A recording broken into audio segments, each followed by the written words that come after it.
Alrighty, what's going on, guys? How is everyone doing today? We are going to be playing with Filebase rocket launchers and toilet paper. Very similar to what you guys just saw here with John Nix's photo.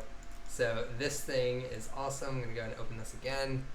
Basically, he put a toilet paper inside the rocket launcher, and I thought, you know what? Let's bring that to life. So that's gonna be awesome. We're gonna do that. Right now we're hosting our Filebase only game jam. Filebase has over 3,500 game assets with 20 plus added each week.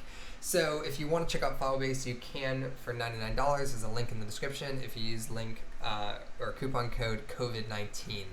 Alright, so let's do this. Make sure we have Filebase installed. If you want to follow along, go to GameDevHQ.com/Filebase to download it.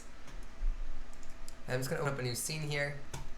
And from here, we're going to just go to Window and Filebase. And we need to download some toilet paper, and then we need to download some rockets. So let's see here. So I'm going to delete this. And if I go to my downloads folder, I think I installed toilet paper yesterday. So let's see here.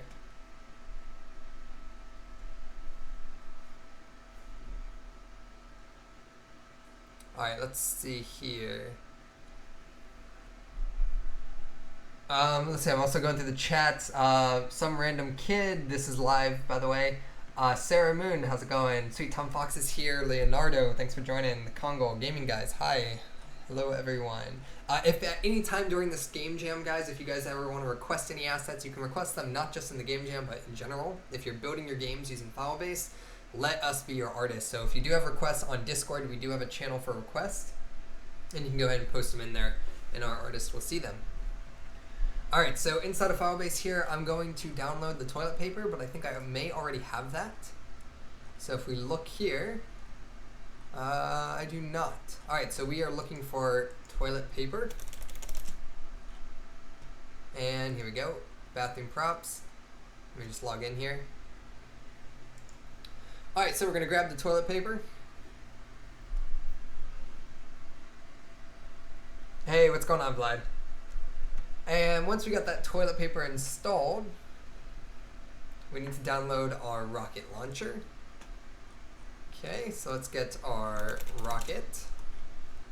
And we're going to use this sci-fi rocket launcher. Let's download that. Sweet. Alright, good deal. So these are the two primary assets we're going to use. We will get into smoke trails, I think, if we can. Inside here, I don't know what this is. That clip right there. Is that like an ammo clip? I'm not 100% sure what that is, but we'll take a look. Might be a zoom feature. Let's go ahead here and check out the assets we just downloaded. So if I need to find them, let's go here. I'm going to locate my sci-fi rocket. Let's bring that into the scene. Okay. And let's bring in some toilet paper.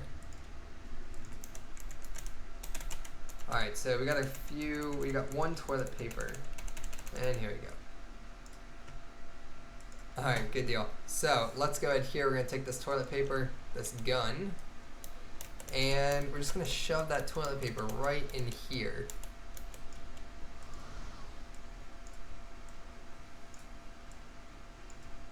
Alright. Alright, let's go ahead and increase the size.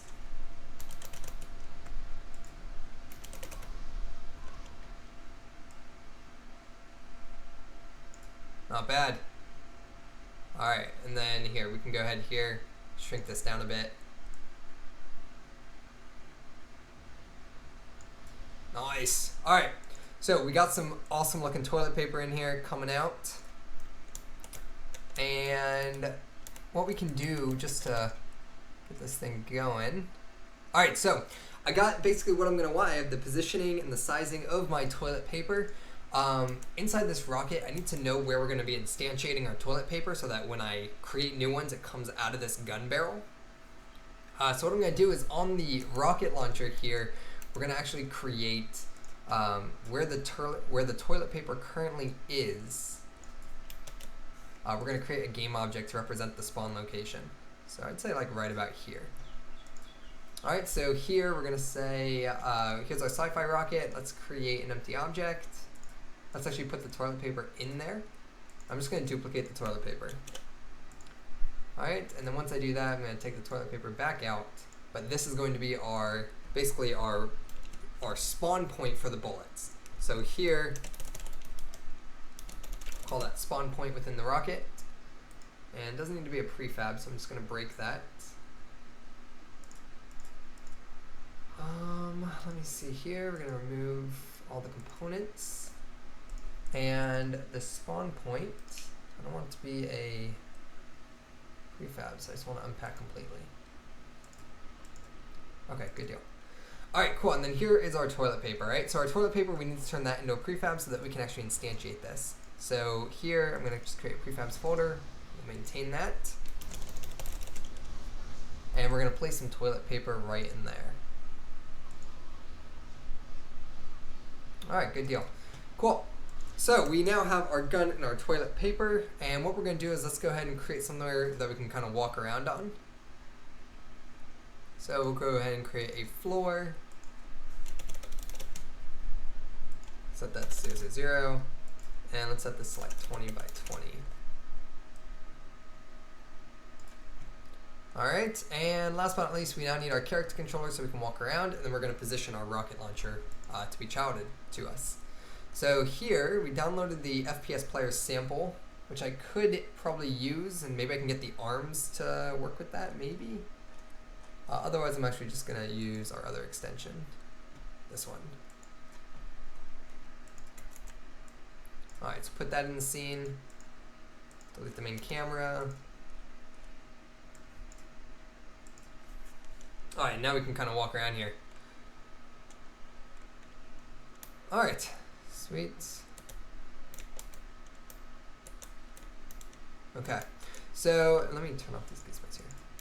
Alright, good deal. So I'm going to go ahead and make it so that this rocket launcher is childed to us so that we can actually aim through it and stuff like that. So to do that, all I have to do is take this rocket launcher and just add it as a child element. So, and let me know too, if you guys are here, who here, one, has access to Filebase, and then two, who's participating in this game jam, and who is making use of toilet paper? The theme for this game jam is unconventional weapons. So we're building a rocket launcher that's shooting toilet paper here. Alright, so I add this rocket to my controller here, and then what we can do is just bring this guy up. We can get rid of this toilet paper on the floor. Alright, and what we're going to do here is figure out, okay, how do we position him? Let's see here. So forward direction of this gun needs to be that way.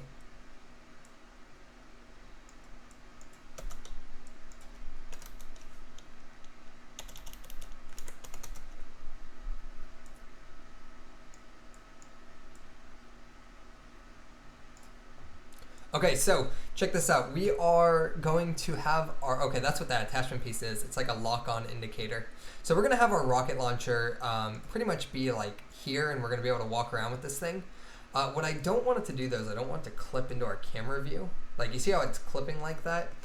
There is a trick you can do to organize these guys on layers, and you can tell them to like ignore certain layers. I don't really remember off the top of my head how to do that, but we might end up doing that if I can't get this looking how I want. Let me go ahead here. I'm just going to aim it up a bit.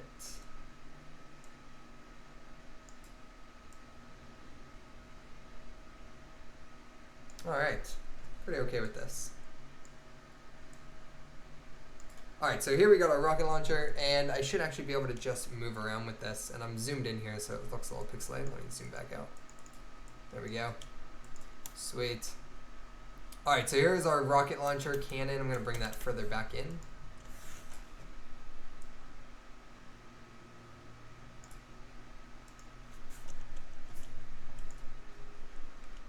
Alright, and then here we go. So one of the things you'll notice is that I can look up and down and my rocket doesn't with me, so we're going to want to fix that. And the easiest way to fix that is to just child it to the main camera, I think. But we do have a rocket launcher here, and I should be able to fire, and we're going to have it fly out, and we'll be able to explode some things when it lands, and we'll have it bounce and do all that fun stuff. So this stream is going to go on until we get that working, so feel free to hang out, ask your Unity questions, job-related questions. If you guys have any questions in general to Unity or game development, C#, whatever it might be, Filebase, GameDevHQ, ask it. Let's see here. I'm just going to go through the chat real quickly. I have access and participating, but not sure about using toilet paper. Nice. I'm here but didn't know about the game jam until it was posted and felt unprepared to begin it. No worries, Baldrick. You got a week. So we're hosting the game jam from March 27th till April 5th. Don't know if you're going to use toilet paper or something else. I plan to participate if I can get Filebase working. Reizu, we should have, if you ping me on Discord, I have a build for you to try out that should hopefully fix your Filebase issue. Here, have Filebase going to try, but only have 3 days. TP will be collectible. Nice. Participating. Did think about a game where bullets were non-existent, so you just had weapons and you craft them into objects like a weapon, ladder, bridge. Oh, that's pretty cool. Alright, so I think you use a separate camera and only have it render the weapon. Correct. That camera trick that Michael Shade is talking about is correct. You have 2 different cameras. It's for clipping, and one handles the weapon, one handles us. But this actually looks pretty okay, so I'm not going to do anything on it. If I wanted to follow my camera, I should be able to just put this in the main camera. And you'll see here that it does, kind of. You'll see that it is all sorts of... I can't see it, but it looks like it is correct, but I can't see the gun anymore, and I would like to see the gun. So, let's see if I can pause this and get it back to where I can see the gun.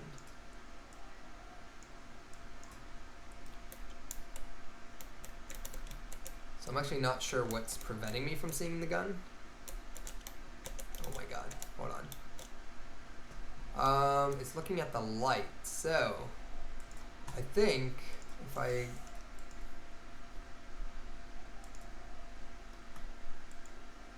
So if I'm looking, for example, I'm looking that way. Okay, it's just not forward facing. So what I need to do probably is set the rotation of this guy to 0. So that it's facing what the camera's facing. And then we can take this rocket launcher, there we go, and rotate him that way.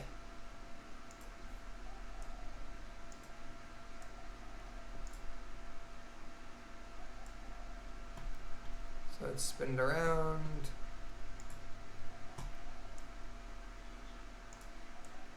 So, and I might not be able to do this because I don't know what the results are that it's doing right now. Long story short, it's in the main camera, and so it can't, it's like having trouble rendering it. So we're just not going to do that. We might fix that. I do want to fix that later, and we will, using a camera trick towards the end. So for now, we're just going to keep it here inside of our character. Okay, so here we have our character and we have our rockets, and all we need to do now is let's go ahead and make it so that we can actually fire this thing out. So you'll see here that if we look at our rocket, the forward direction of our rocket is actually not the forward direction. The vector is this red arrow. If I go into world space, you can see here that our forward direction is along the x-axis. So that's the direction that we're going to be firing these guys out of. And let's see here.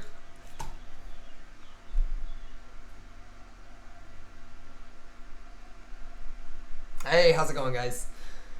Marcio, thanks for joining. All right, so let's go ahead here. Let's create our gun script here. So let's create a scripts folder.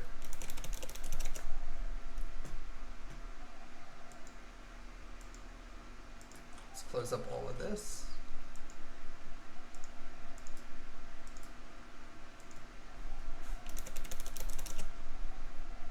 All right, and we're going to create our launcher script.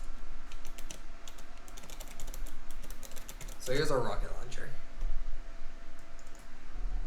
Now in this script, all I wanted to do is when I hit the left mouse button, we're going to fire some toilet paper.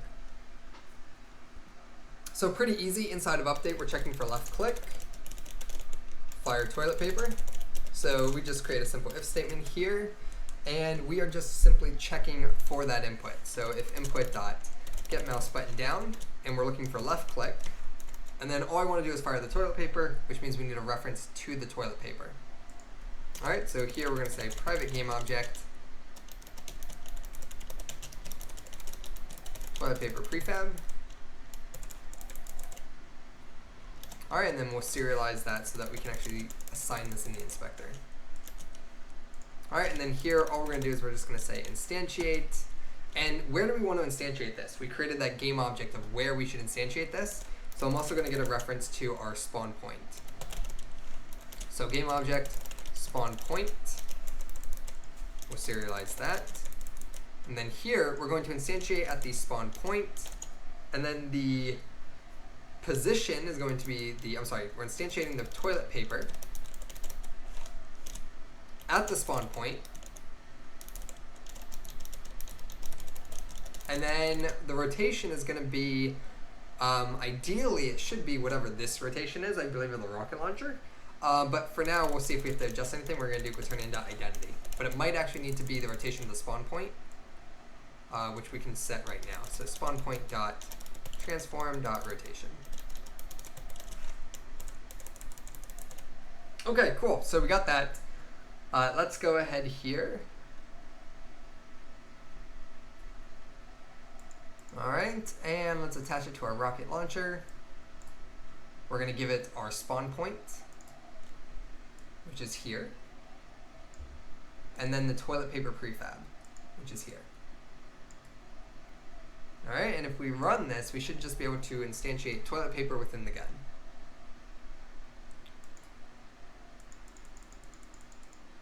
All right, and you'll see here, I think I may have the gun backwards. And I think I do. Is this gun backwards? Yeah, it is. All right, so toilet paper is spawning, but the gun is backwards. So I need to take that spawn point and move it up. So if we look at this, here is, I guess, that's where the rocket comes out of. That makes sense. So here, we want to be up here. Like right in there. All right, I think that's going to be pretty good. All right, so we'll be able to make our toilet paper, I think, a lot bigger as well.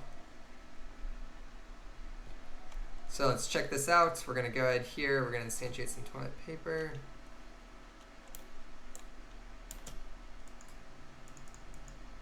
And it's not doing anything. There we go.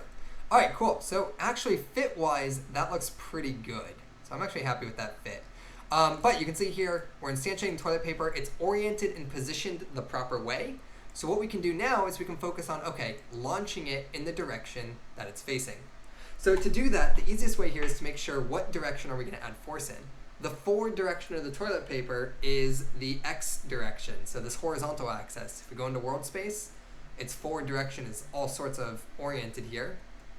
We want to move locally in this position here. So we want it to be able to arch and go like this. All right. So what we need to do here is we need to get a reference to the toilet paper that we just launched. We need to access the rigid body, and we need to add force and velocity to it. All right, so to do this, it should be as easy as just simply getting a reference to the current toilet paper that we just spawned. So here we'll say var TP for toilet paper. And then once you instantiate it, I'm just going to say tp.addComponent. I'm going to add a rigid body to it. And then once I add that rigid body, I'm going to add force to it. So I'm going to add force, and the direction of that force is going to be along its local axis of forward. So we're going to say tp.transform.forward direction. Or not forward, but it's local forward, which is actually, I think it's transform.right axis. Hopefully that is going to be correct, and it's not just like vector3.right, but it might be. So we'll try vector3.right first. Because that's our forward, right? That horizontal vector is our forward. So here we're going to add force vector3.right, and then here we can give it some force power. So how quickly do we want these launching out? So here we'll go ahead and say private float power, and let's set that to, like, for now, 100 units of force. All right, then we just multiply that by power. So let's save that. We can adjust the power in the inspector. And let's see where this is going to go. If it shoots out sideways, then we got an interesting problem to solve. All right, so here we go. Let's run this.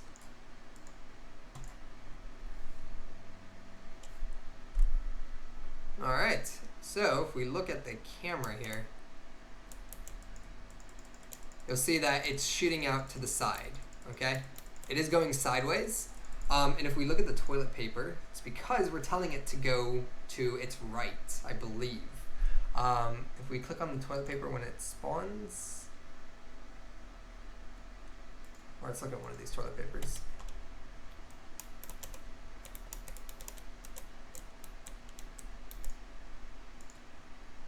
One second. We need to be able to pause it on a toilet paper. So here I'm just going to say debug.break. And that's going to pause the editor.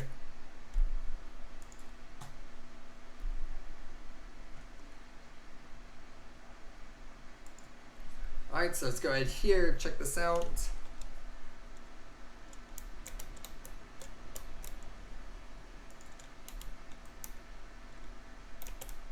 Okay, and alright, paused. Here's our toilet paper.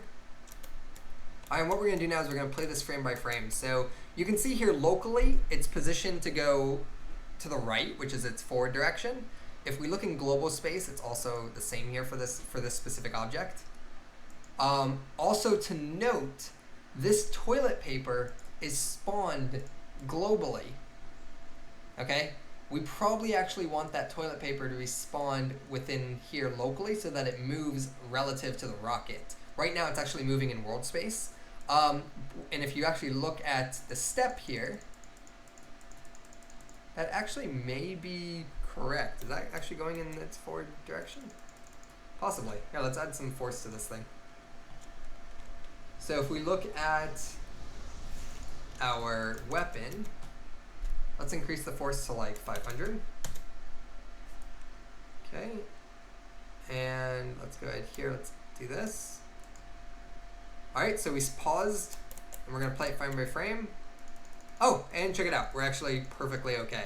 It just wasn't enough force. So there we go. So if we go ahead here, let's stop running this. We're going to keep it at 500 because that looked actually like it was pretty good. We're not going to break anymore. We're going to set the power to 500. So let's do that. Save and test it out. All right, so check this out. So if we click, we have our toilet paper going. So let's see if we can see in the scene view, if it looks better. All right, so check this out. This is actually a big problem. So if I'm aiming this way, it's based on what I'm aiming, and that's because it's moving relative to the world space. So we actually need this to be relative to the actual cannon and going in that direction. If we look here, the global direction it's going to is always to the red. See that? It's following the red arrow. So if I'm facing this way, it's going that way. If I face this way, it's going that way. It's always going to point globally to the right. I want it to point locally to the right. So to fix that, what we need to do here is add component, add force, not vector3.right, but possibly the actual toilet paper dot transform dot forward. Or I'm sorry, not forward, but right. So that it's locally its right position. Let's try that.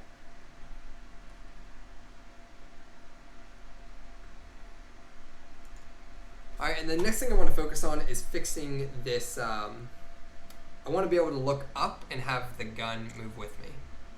Okay. All right, so here we go. So we're moving around. I'm firing, and check that out. Boom.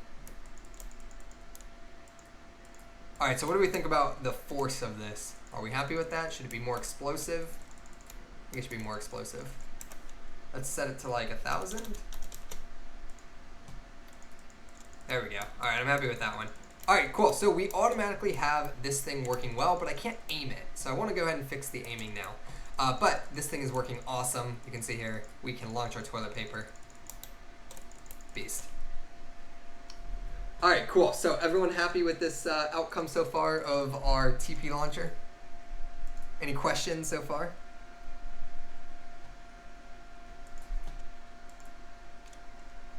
So what we can do too is maybe if we want, we'll turn it into a heat-seeking toilet paper. So we'll launch it out and have it track a target.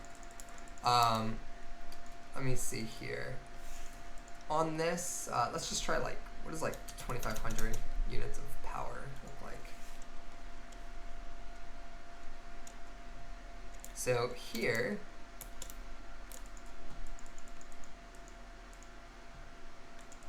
Nice. Actually, that's not bad. I actually like 2,500 units. If I could aim my gun, it would look so much better. Alright, so let me fix a couple problems here. So one, it's super annoying that I have my mouse on screen when I'm firing and looking around, so I want to fix that. I also want us to be able to aim this, okay? And I want to have a crosshair to aim at. So I'm going to go to Filebase, I'm going to download our crosshair pack, and we're going to pick a crosshair for the rocket launcher. And then we're going to fix that camera issue. And there are ways to fix this camera issue. I really don't remember all too well how to do the camera thing, so we're going to have to look that up. But I want some crosshair. So if I type in crosshairs, I know we have one, or target. There we go, we have target reticules. Let's download that. Alright, and once I import that, I can locate it, and I think we got like 30 in here that we can use, which is pretty awesome. So inside of here, we can pick one. And let's see here, what looks the best? Ooh, that one's cool, right? That's kind of like what Call of Duty uses, the square bracket one. Let's see what we got. Oh, actually, this could be good too, right? Target. Oh, this could be like if we create a heat-seeking one. Like we could change the mode or something like that. Let's see how that looks. So the easiest thing you can do in Unity is create a crosshair system. You just got to create a canvas UI image here. This is going to be your crosshair. And then let's just add that sprite in. So we're going to look at this one. Oh, I think this is also a rocket launcher one, isn't it? Possibly. Let's see, let's get this one in there. So target 39. All right, and you'll see here it's at the bottom left. We're going to fix that in a second. Right, all right, so this thing is 256 by 256. And then the position needs to be in the center. There we go. All right, so that's definitely going to be too big, and I don't really like how that looks. Let's look at this square one. Can the enemies be red chilies? I'll see if we have that in Filebase. Let's see here. We're going to use this square one.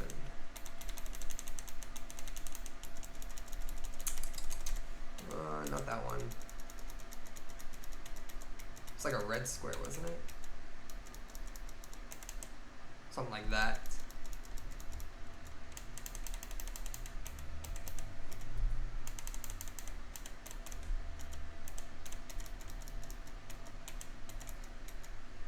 Yeah, okay. Let's check out this one. So 17. Okay, I think that's going to be a lot cooler. And if you guys have one you want me to test out, just let me know. But I do want to check out something else as well. Okay, yeah, I'm happy with this one. Alright, so on this crosshair here, we have it there. What we can do now is we can go ahead and shrink this down a bit. So let's say maybe it doesn't need to be 256. Let's try just 100 by 100. Alright, that looks pretty good. And then what we need to do now is we need to orient our gun to be facing towards that. So on our gun here, we are going to grab our sci-fi weapon. We're going to position this to face that. So we're going to bring it down some, maybe to the right. And let's go ahead here and adjust the rotation. And now we give the illusion that you're actually aiming this thing. Alright, that's all game development is, guys. It's a bunch of smoke and mirrors effects. So check it out. That looks pretty good. What do you guys think? Is that accurate? Does that look like we're aiming at that center? I think so. It will look better once the gun is actually moving up and down with the screen too. But check this out. Imagine you were here and you were firing where the gun was pointed, like there. So I think that's going to be pretty good. It might need to be adjusted a bit, but we'll see. Okay, so cool. So we got this. Let's see here. Have you done the movement? This movement is from Filebase. So this is a character controller that we built for easy prototyping. Just drag it in and you're good to go. On this character controller, I can adjust everything from walk speed, run speed, gravity, jump height, crouch settings, head bob settings, and camera look sensitivity. So pretty neat. All right, let's see here. Chilies are a file-based request. Okay, awesome. May want to add delay. Yeah, we'll add delay between shots as well once we get into that. So one of the things I want to fix up right now is this camera system. So I want to be able to, look around like it works now, but I also want to be able to look up and down and have my gun do that. And it's not doing that for some reason. So what I think is causing that has something to do with, well, it's our main camera. So if you look at how the main camera actually operates, it's like a pivot. So this thing is moving like a seesaw, and you can see that, right, in the scene view. It's like a seesaw. However, I can't put the weapon into it as a child because then check out the orientation, right? It's gonna mimic this rotation. We don't want that. I want it to be fixed on the X and Y like it is now, where it works perfectly, but I also want it to acknowledge the rotation. So what I need to do basically is say, hey, when I move up, and actually what I can do is I can tell my gun perhaps to look where the camera's looking. That may work, maybe. I may be able to just say something like, hey, transform.look at main camera on my gun, and we're gonna try that. So here in update, and we'll do it actually probably in late update maybe, not 100% sure, but let's try this. I want to say transform.look at for this game object. I want it to look at my main camera, and actually I want it to look at, it needs a target. So I'm gonna say if I do main camera, it's gonna actually turn around. So what I want it to do is I need to put a point in front of the main camera that I want it to look at. So check this out. Here's my main camera, and I'm gonna create a game object in here, a sphere, and I want my gun to be pointed at that sphere. So it's in the center right now, which is perfect, and I want my gun to always point at this object. And because it's a child of the main camera, watch what happens to the sphere as I look up and down. And this is another big part, guys, and check that out, moves up and down. So another big part of game development, guys, is understanding how to solve problems. Not everything is a code solution. Sometimes it's a matter of knowing how to do things in Unity to work towards your advantage. So here, this is going to be my target. This is going to be a weapon target that we're gonna tell our gun to face. All right, so here we have this weapon target, and I'm going to remove the collider. It's just gonna be an object. I'm gonna hide it. And then what I'm gonna do is I'm gonna say, okay, what's our weapon target? Well, it's that item. So our script here needs to understand that we have a weapon target. So we're gonna create a variable here for the weapon target.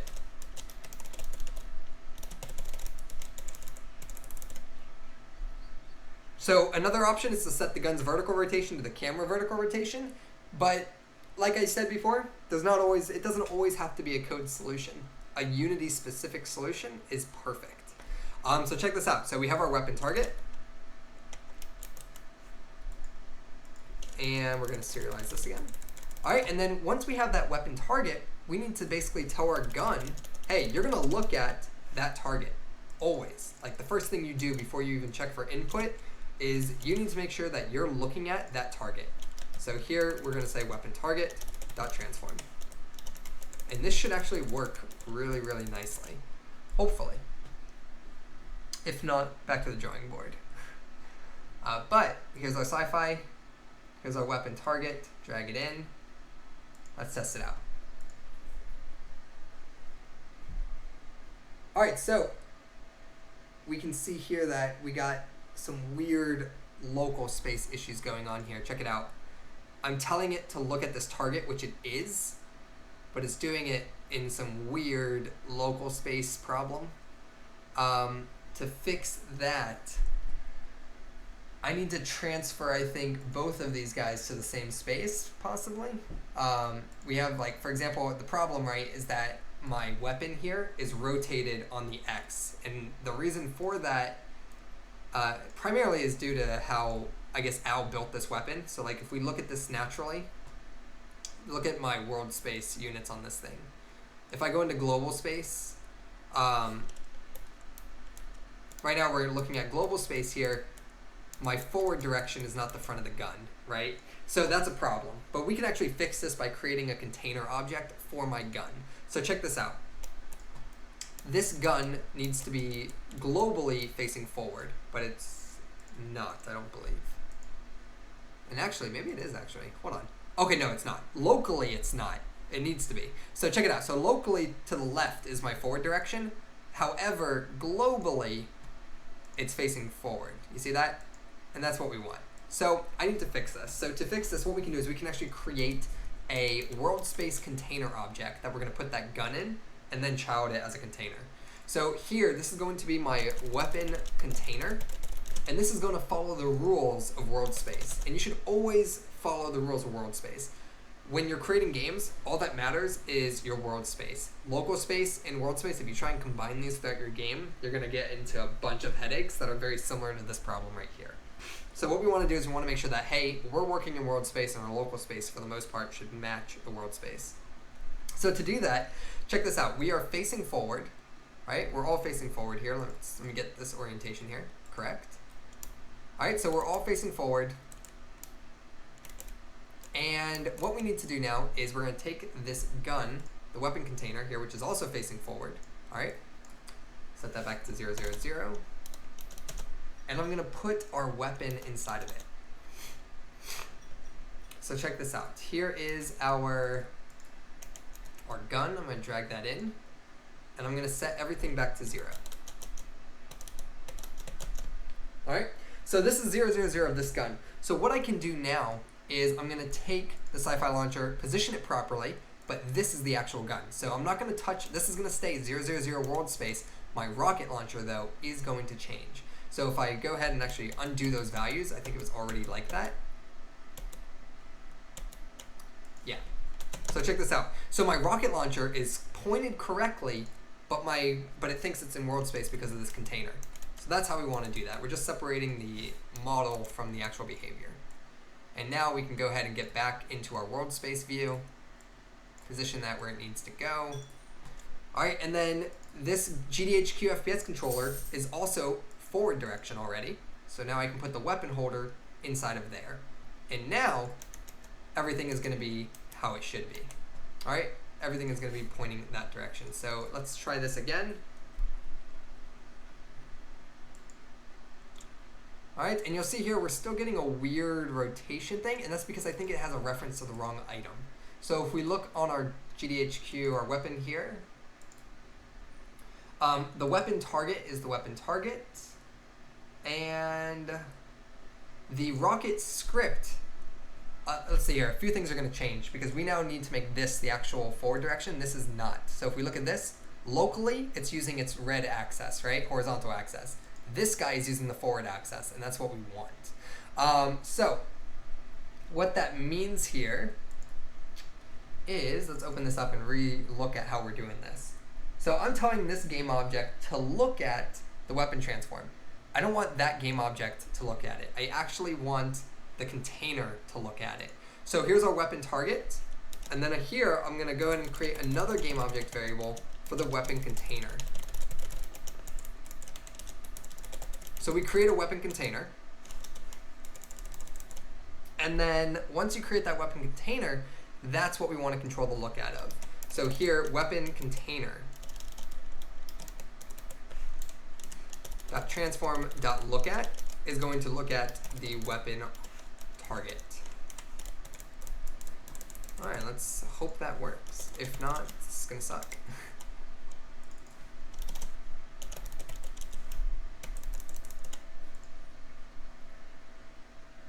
Yeah, working with local space and world space and parenting a child, it can be confusing. Just experience, though. It all makes sense when you can visually see what it's doing. You know, like this is global space. I'm facing forward. Local space, clearly my forward direction is to the left. You know. All right, so let's run this. Hopefully, it is correct. And check it out. We now have everything working beautifully. Oh, guys, who's excited? I'm not gonna lie, guys. I was actually shitting a brick here thinking, I don't know what I'm gonna do if this doesn't work. I'm from, I don't know, I mean, I'm from various places. I live in Hawaii right now. I don't know if it's appropriate to say I'm from Hawaii, but I'm in Hawaii. Wolf Graphics, is this the toilet gun from your screenshot in the Jam channel? Yes, it is. I don't know if it's Wolf Graphics. It's John Nix's, I think. John Nix or Dave. One of them posted it in our mod group, and I decided to recreate it. All right, cool. So everyone's awesome with this implementation. Everyone agrees that this was probably the best way to do this. I don't have to deal with quaternions and Euler angles. I could just do Unity magic to make this work. And I can fire off. Check that out. It's going in the direction that our gun is aimed in. Look at that. I can aim up, shoot to the moon. Look at that. All right, cool. So what needs to happen now is let's polish up our crosshair and let's polish up our weapon here. All right, so our crosshair is overlapping our gun right now, and that's mainly due to the positioning of my gun. So we need to work with the crosshair here. So the crosshair either needs to get shrunk or I need to bring my gun needs to be smaller, all right? So I'm thinking the crosshair maybe can be smaller too. So let's look at the crosshair here and set the width of this guy to 50 by 50. I think it's supposed to be power of 2, 48 by 48. All right, but now the gun looks so much bigger, and I feel like when I play Call of Duty, like this thing is pretty big, isn't it? Like, isn't that crosshair for the rocket launcher gigantic? Like, it's pretty good size. So what we're gonna do instead is we might actually shrink the weapon container. So the weapon container is gonna control all the child elements. So I can just take the scale here and say, hey, the scale of this is gonna be like 0.8 now. And there we go. All right, and then we can bring this weapon container forward.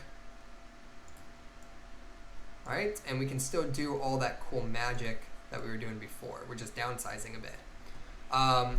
So here, we're gonna go ahead and move us, like this is almost like a, what is that, over the shoulder type view, I guess, or something, or first person shoulder view. We're gonna go ahead and position it here maybe. And let's bring it back.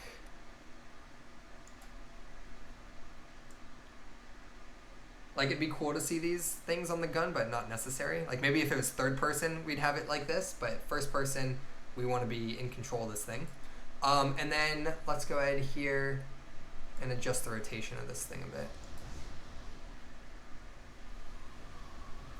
So the actual rotation of this, we want to control, I believe, on the actual object itself. Yes.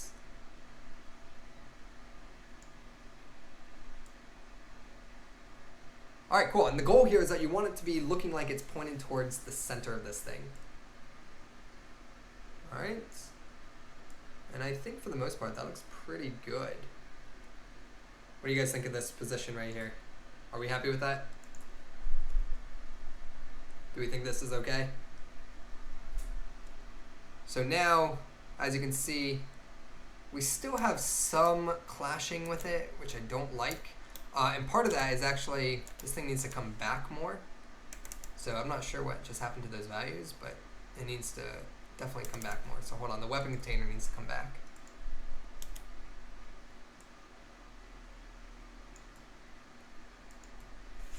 All right, let's get that. Okay, there we go. Not bad. This is actually feels pretty good. One of the things I notice here is that it's doing the head bobbing. You guys see how it's rotating?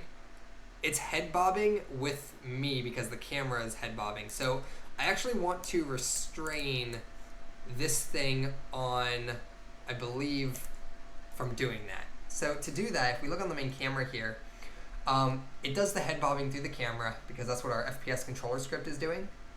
So if we look at the head bob settings, it has a frequency here and it's affecting the main camera somehow. I don't really remember how, so we need to look at that. It's transitioning its rotation on the camera X. All right, so on the rotation of its X, so we should be able to limit that as well as the Y, I think. Maybe just the X, let's see.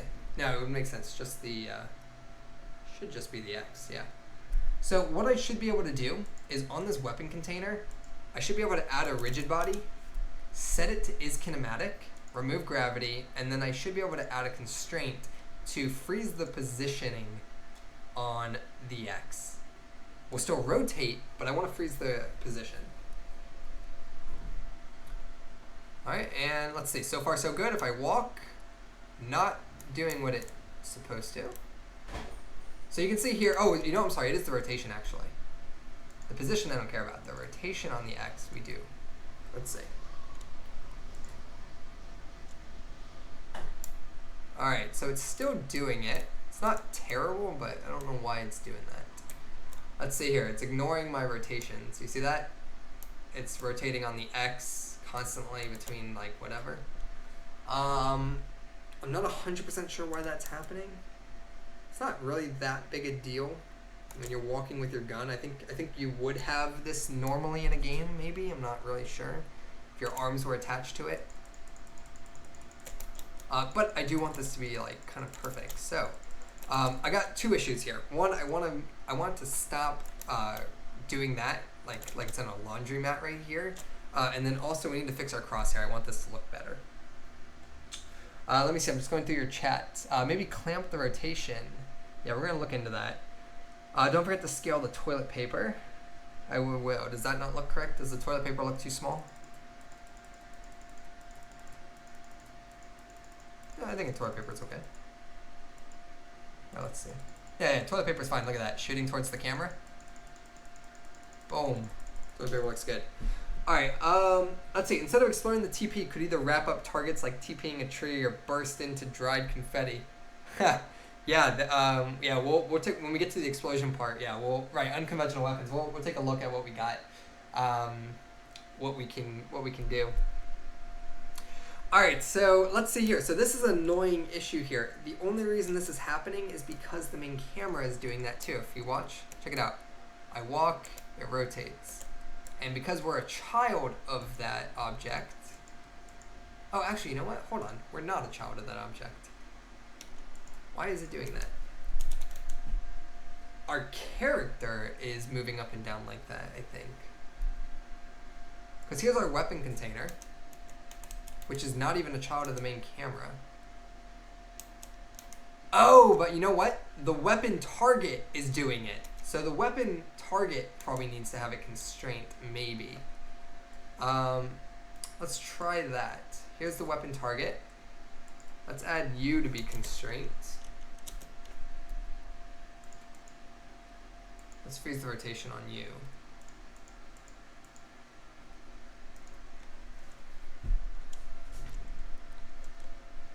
Be nice if that worked. It did not work. The weapon target is not changing its rotation.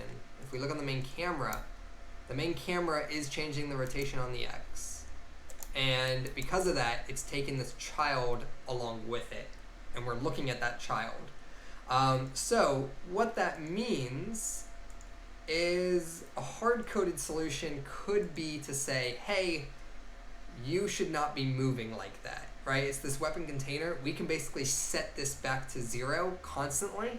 I don't know what that's going to look like if we do that. Like, let's say here that we were to create a weapon constraint script, right? So we create a weapon constraint, and let me organize that.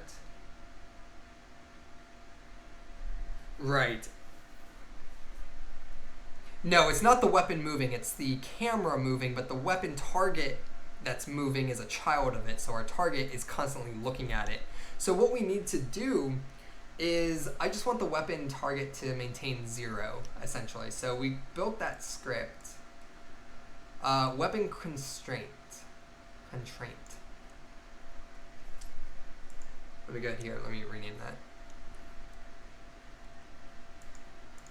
Alright, so I'm going to delete this, and I'm going to save our scene in case Unity decides to crash because I'm on a beta. Alright, hold on. Alright, so then what I want to do is we're going to create a new C# script for weapon constraints. I don't probably recommend ever using this approach because it's not good, but this hopefully will work. If this works, we're going to probably keep it in because we're prototyping, but we should find a better solution for it. But check this out. If I were to add this script here and my weapon container, my rotation is changing, and I want it to stay 0, then essentially what I could do is just say, hey, stop, you know, like what happens if I set it to 0 right now actually? Does it need to rotate? Actually, it might need to rotate this thing. The concern is when I'm moving. So if I don't move, interesting. Huh. I don't, oh, right, hold on. It's this weapon target. Well, no, it's not. Shit. I basically want to subtract the offset. I don't want it to move at all, so I don't know if this will actually work. This might actually break something else. So if we open this up though, the idea is that I can access my Euler angles. So for example, I'm going to say here, current rotation equals transform.local Euler angles. And I'm just going to set my current rotation.x equals 0, current rotation.y equals 0, and the current rotation.z is equal to 0. And then I'm going to take the local Euler angles and assign it to the current. So we're going to reassign them. All right, this is called a local variable, temp variables.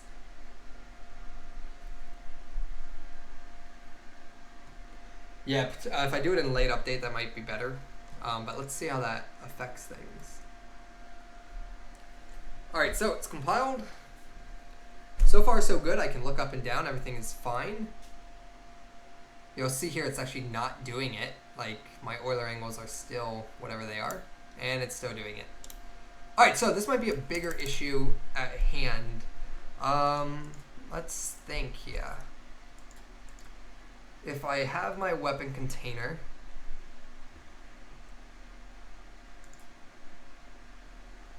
my head bobbing is what's causing this. If I go to my FPS controller and remove head bobbing, what does that do? Huh. I don't want to adjust these values because I still want to use head bobbing.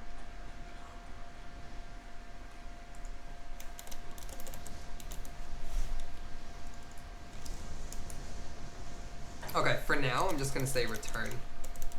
I'm going to disable the head bobbing. I want to see if this is causing the problem. And if we disable it, then we can figure out, you know, what the offset is, and we can tell it to not do that offset, essentially. All right, so that was it. So that head bobbing was definitely screwing shit up for us. So for now, I think we'll keep it off, but I do want to add it back because that's a good challenge to have. I want the head bobbing, but I want my gun to not behave that way. So here we go. We have this working really nicely. What we need to do now is I need my crosshair to look better. All right, so what is the reason, and you'll see here my gun, I can see the handle of my gun. We may need to draw this on a new renderer. Now the downside to this is that that camera effect where you use two cameras does not work in the universal render pipeline. And I think we're gonna upgrade to that because it's just better. But I do know for a fact that that shader trick does not work. There's like a workaround to it using shaders, and it's messy. So we're not going to use the camera trick. So instead, what I am going to do is I'm going to take my weapon container here. I want to shove that further back in here and bring this down so that we have this as our rocket launcher. And I think for the most part, that actually looks pretty good. Let's see here what it looks like. All right, and you'll see it's clipping a bit, and we are going to fix that. I want to fix that. But we do need to keep in mind that as soon as I upgrade this to the render pipeline, it's not going to work. But we'll see. So check this out here. For the most part, though, I'm happy with this. It's not pointing directly at the crosshair, though. And I don't know why that is. So, and it might just be the force, but probably not. Should be directly at this crosshair. So let's check out the crosshair, make sure that's centered where it needs to be. And then here, the weapon container, the weapon target. Let's go ahead and add its renderer back. And let's see exactly what we're aiming at. And you know what? It actually is. Interesting. Huh, how do I fix that? You guys see that? It's clearly not, it's clearly pointed at this weapon target, but at the same time it's not. It's got a weird offset there of what looks like maybe this texture. I don't know. Cinemachine, yeah, Cinemachine, well, yeah, a Cinemachine camera would probably help a lot. Al is more versed in Cinemachine, so I'm not going to touch that, but we do have, I don't know how Cinemachine handles the clipping of things. I found my solution to be to aim at the target way further forward. Yeah, so, okay, interesting. That's a good problem right there. So way further forward, that's a good thing to do. Let's try that actually. So here's my target. And locally, it's looking at it like this. Let's keep it that way, way forward. All right, and then let's try this. No, not quite. I mean, it's out there, but essentially to the end user, unless you went up to a wall, would they know? You know, and that, I think they would know for this. Although I did decrease, look at that, you see that? We definitely decreased. I mean, it's now shooting closer, so that is the solution, it looks like. The weapon target, continue pushing it back. All right, we're almost there at the center, I'd say. Right? Almost at the center. And let's just keep going, maybe like another few meters.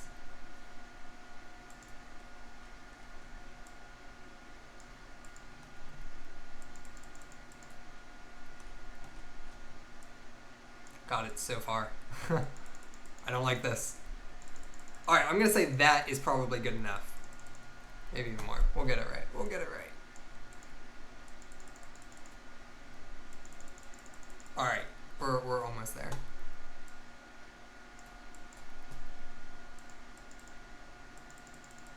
All right, I'm happy with that. We're gonna keep this. So here we go. We have something called camera stacking for universal render pipeline. Okay, yeah, so I knew that they were coming out with a solution. I don't know if it came out yet, but they broke the ability to render cameras and have them ignore layers in universal render pipeline. And it requires this weird shader thing, and it was just ugly. So here's what we're gonna do. This value here is what we're gonna go with. So 178, I do not like that at all, but we're gonna go with that.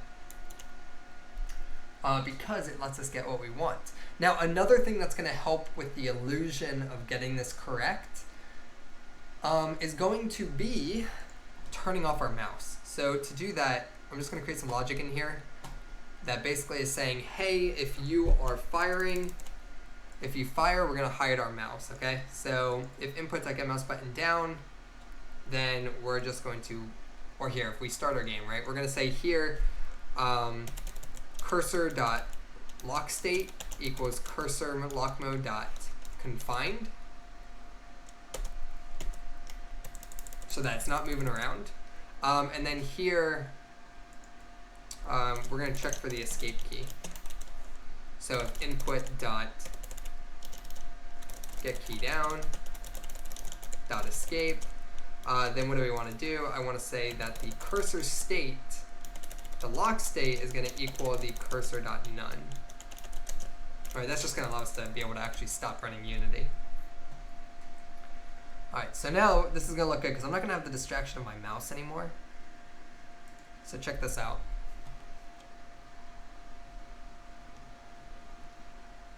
All right, and that was not the case at all. I can still see my mouse. So, although, let me see here. Let's run that again. Should be confined, but it's not. Kind of. No. Well, oh, you know what? It's confined to my game view. Alright, that's not what we want. I want it confined, but I also don't want it to show. So we're going to say here, cursor dot. Well, I thought there was a state that also hid it, but I guess not. There we go. Visible is false. Cursor dot visible equals true, and then confined is not correct. We actually want it to be locked. There we go. This will do exactly what we want.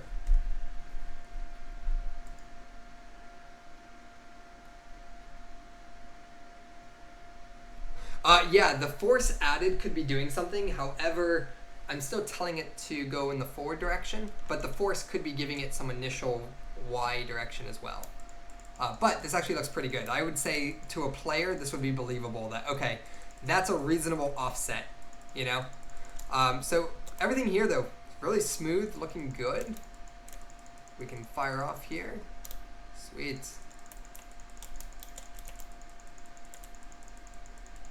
All right, I'm happy with that. All right, so let's go in here. Let's fix this camera issue. So check it out. So we're colliding with ourselves. So to fix this, the camera needs to render the actual rocket, not the main camera, because they're conflicting with each other. It's going inside of the player, and it's just not pretty. All right, so to do that, I don't remember. And as a software engineer, you're not expected to know everything. So we're literally just going to Google this. We're going to be like, weapon clipping Unity fix. And nobody has time to watch this guy spend 5 minutes probably doing it incorrectly. So we're going to go to documentation. All right, clear the near clip plane on the camera and make it smaller. Ooh, maybe that will work. Let's try that. Near clip plane. Ooh, you know what actually? Hold on. That one's actually not a bad idea. Let's try this. Be nice if that works. So here we go, it's really bad. And I wanna just get over here to the near, god damn it. I need to pause it, but I can't pause it without looking up.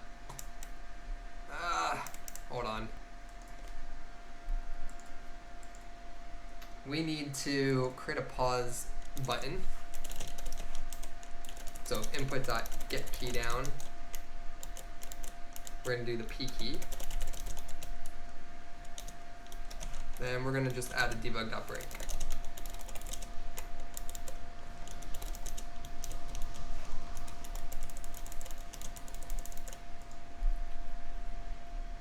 Make the toilet paper not be affected by gravity.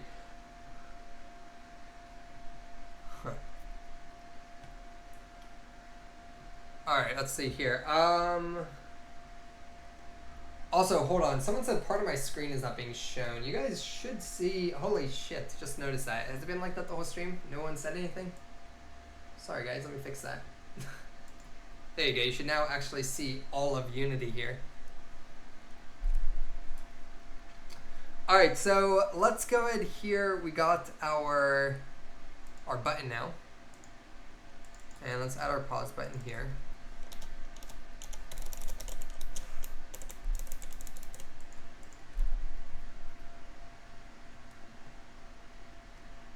Oh, does Shift P pause the editor? Let me try that. That's a great hack if that does that. Let me see. Oh my god, it does? Well, it caused an error, but for the wrong reasons. I'm not sure what the hell Shift P did, but threw this error. But it did look like that actually paused it. Interesting. But I do have that P button here, so we're gonna use that. All right, so check this out. Look at that clipping right there. So we're paused, and I want to take my near plane down. Oh, check that out. Oh, that is so nice. See, what I just got working in like 5 seconds is why I'm not going to spend 5 minutes watching that YouTube video. That's why it's so important that you guys don't resort to just YouTube content and be spoon-fed something. You know, learn to read quick documentations. That was perfect. Look at this thing. Sweet. Okay, so this is starting to look really good. I'm happy with this. The next thing we can do here is if we want to spend some time revisiting that head bobbing thing, we can look at that. We know why it's caused. It's caused because the weapon target here is moving as a parent to it, or as a child to it, and this main camera is being affected. So the alternative here, though, is that I could have my weapon target rotate around the camera. Instead of it being a child of the camera, I could have it map the rotation of the camera. Then it's not really an issue, right? The downside to that is that I'm going to have another script responsible for saying, hey, you need to make sure that your rotation data is mapped to the camera, which maybe that's all it takes. Let's see if that's truly what it's going to take. So here is my main camera. This weapon target, for some reason, is upset. Oh, it's because it's a prefab. Oh, that's annoying. Ooh, hold on. What is going on here? I need to unpack this prefab.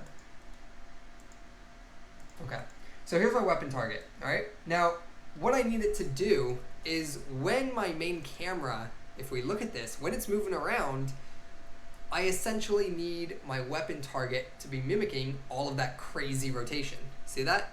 And if it does that, and it rotates around my camera when I'm moving, then that should be okay.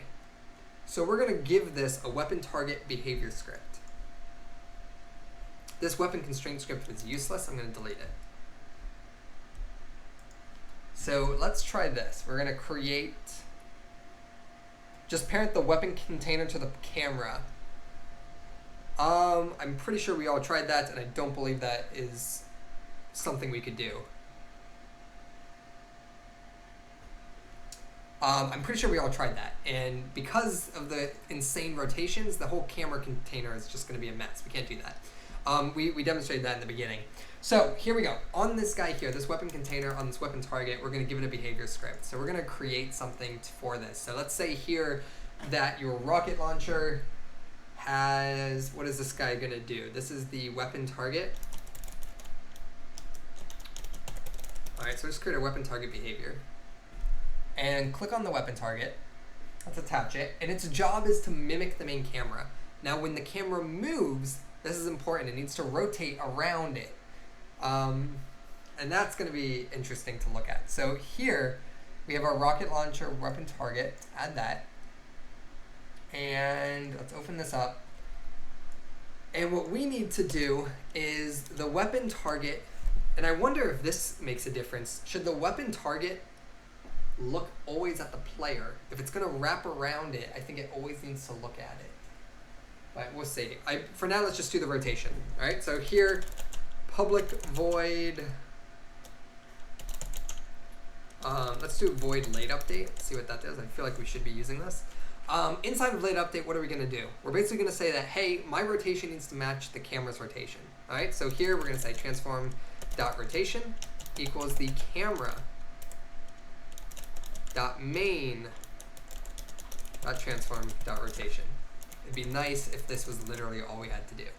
I don't think so, though, because the camera's moving, right? If I rotate my character, it needs to know to rotate around me, and by how much, and all that. So let's say, though. All right, so I can only look up and down. I can't even look left and right anymore.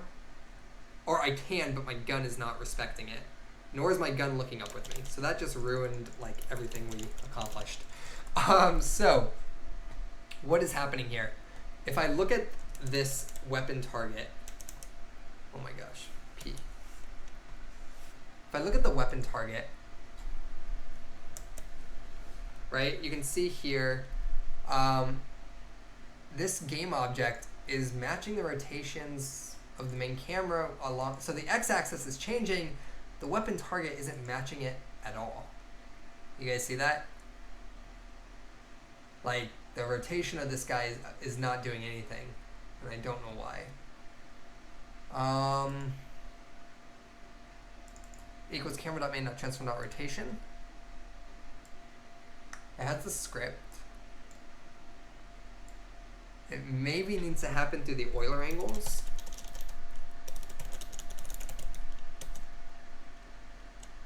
So let's go ahead and create a temp here.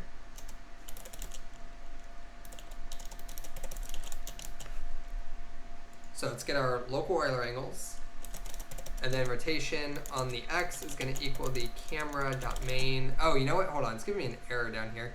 And I bet our main camera is not tagged as main camera. And that's why.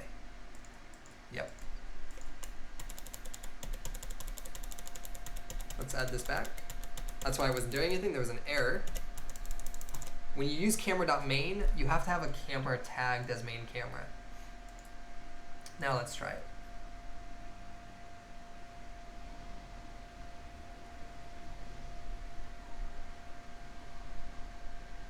Alright, so here, check this out. Someone asked, how did we fix this in the Ultimate Guide Shooter? We used the camera trick where we render two cameras. But looking back, this camera clip method was way better. Alright, so check it out. So I can move left and right, but I can't look up and down. And if you look at the main camera, it's doing all this weird shit with the rotation. And if I select my weapon target, check it out, it's mimicking the camera. You see that? It's doing all that weird shit, which is good. That's good, I think. The problem, though, is that the positioning of it, though, is not mimicking it. You know what I mean? Like, our weapon, though, is not looking towards it or something, or I'm not sure. Let's re-enable this ball. So you see it all the way in the distance there, the ball? I mean, it's moving around, but it's not. We lost the Y ability here. I don't know why. If we click on the weapon container and the weapon, what is it looking for? It's following the weapon target. So that weapon target, and you'll see here I can move around. Let's see. I can still shoot, but I lost the ability on the Y. And the reason for that is because this thing is looking up, and when it did that, it automatically rotated this guy to also move relative to that rotation. So this weapon target was moving up as I looked up, and we lost that ability, which means we now need to know how much did you move up. It's not the Y rotation. It's a matter of actually getting the position on the Y. So for example, watch what happens if I take this weapon target and I actually just move it up. You see this? My gun is now happening. However, I lost the ability to look up because I'm not childed to the main camera anymore. So one way that I could fix this, maybe, is to create an object again within the camera that this weapon target is matching the height of. So say inside here we created something like, let's say here that we had a decoy height object in here. This decoy height object on the Y, I think, is what I want to match. Now the question is that going to show me changes of it? And you'll see here it doesn't change, but like it actually is, right? If we were to, we can visualize this. If we were to add the weapon target, duplicate it, put it back in here, and set this guy back to 0, 0.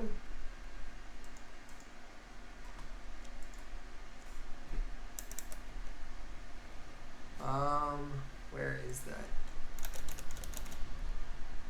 Hold on, let me stop this. Here, let's go ahead here. Here's my weapon target. We're gonna go back into the weapon target, into the main camera, and I want to turn on the mesh renderer, and I want to bring this guy back to like 5 units or something. Okay, so check this out. All right, this physically does not change, but it gives the illusion that it does because it's a part of the main camera. So see that? It's moving physically on our screen. And maybe that's something we can get. What if we know how much we move up the screen, and then we were to transition that screen into world space and get those units, right? What if like we move 8 pixels up the screen or something like that, right? Like we move maybe that's something we could do. I don't know, I'm starting to think that this is getting down a massive rabbit hole that could become a massive pain in the ass real fast. So, our current situation of weapon target inside the main camera, I'm gonna remove this script real quickly. Just running it like this, everything works beautifully. If we want head bobbing though, we're gonna have to dig deep into something and fix that. And my clipping is like broken apparently. Hold on, I don't think I saved it, that's why. Yeah, I did not save it. I think it was like 0.13, right? I think so. So we'll have to figure out how we can include that, because I don't want to get into all of that nonsense with with doing screen space conversions to world space just yet. I think it's gonna. I'm not 100% confident that's gonna work, and I think it's gonna get into more math than any of us want to deal with. But I would like to add. Head bobbing back into this, and we're just gonna have to figure out how to do that. So we'll do that again later, but for now, let's go ahead and continue on. So right now, everything's looking good from our crosshair to our rocket launcher. Let's go ahead and add some colliders to our toilet paper. And I'm just gonna check the chat if you guys have any questions. Dude, let's see, just parent the weapon container to the camera. And this is why I watch these streams. Yeah. The late updates to avoid. Yep. How do we fix that in the FPS? We did it through 2 cameras. So we want just the Y rotation of the camera. Not really the Y rotation. I want the relative position based on the Y rotation, I guess, or the X rotation. So offset weapon transformed by the cube target. Yeah.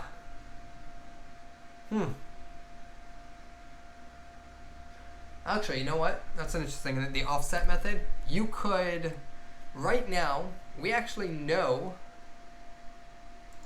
well, I guess if we left a decoy object in here, we would know the height between the weapon container and this target. Like, I could actually draw a vector line, and we can actually create a triangle, and we can get the height of that vector, and that height would be the offset for what this position would have to be outside of the main camera. Interesting. Let's test something real quickly. Let's draw this line.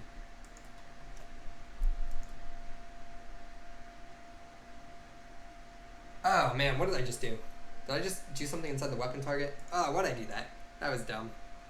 Crap, someone tell me what was in here. I thought that was the weapon constraint script for some reason, and I think I just removed it. This weapon target script, does this have any responsibilities? I don't think so, right? I don't need it.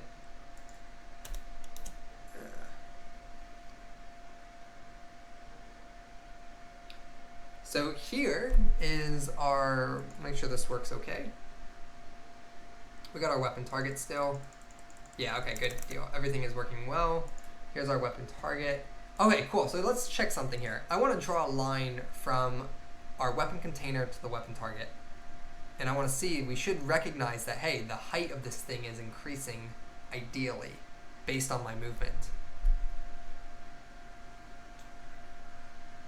Let's see. You feeling well today, John? You seem off somehow. I don't know. Maybe it's all this this quarantine. You know, we've been trapped in this house for like 14 days now. It's nuts. Let's see here. I love how messy. I love these messy streams. They're so much more personal and funnier.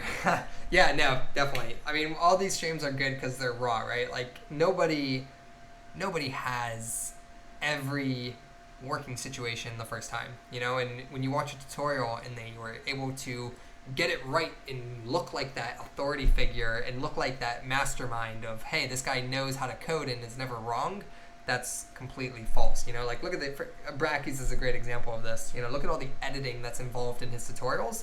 He's not showing real-time mistakes that he made to get to the outcome. You know, I don't really care. I want you guys to see that because nobody goes through writing code once and it just works every single time. That doesn't exist. All right, so exactly, yeah, pros struggle all the time. All right, so let's see here. What we want to do is we're going to draw a line, and that height, if it does change, that will be an offset that we could calculate. So check this out. We're going to use a method called onDrawGizmos to draw this line. I prefer Git. I used to be a big promoter for Collaborate, but I think Git is just better. And GameDevHQ has a Git crash course on its website. So give me 1 second, guys.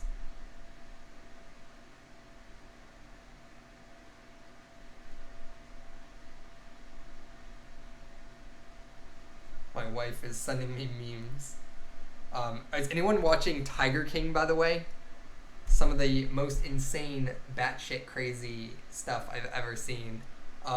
Just absolutely insane. So my wife and I, we just finished Tiger King, and she's sending me all these memes of Tiger King, and it's just insane.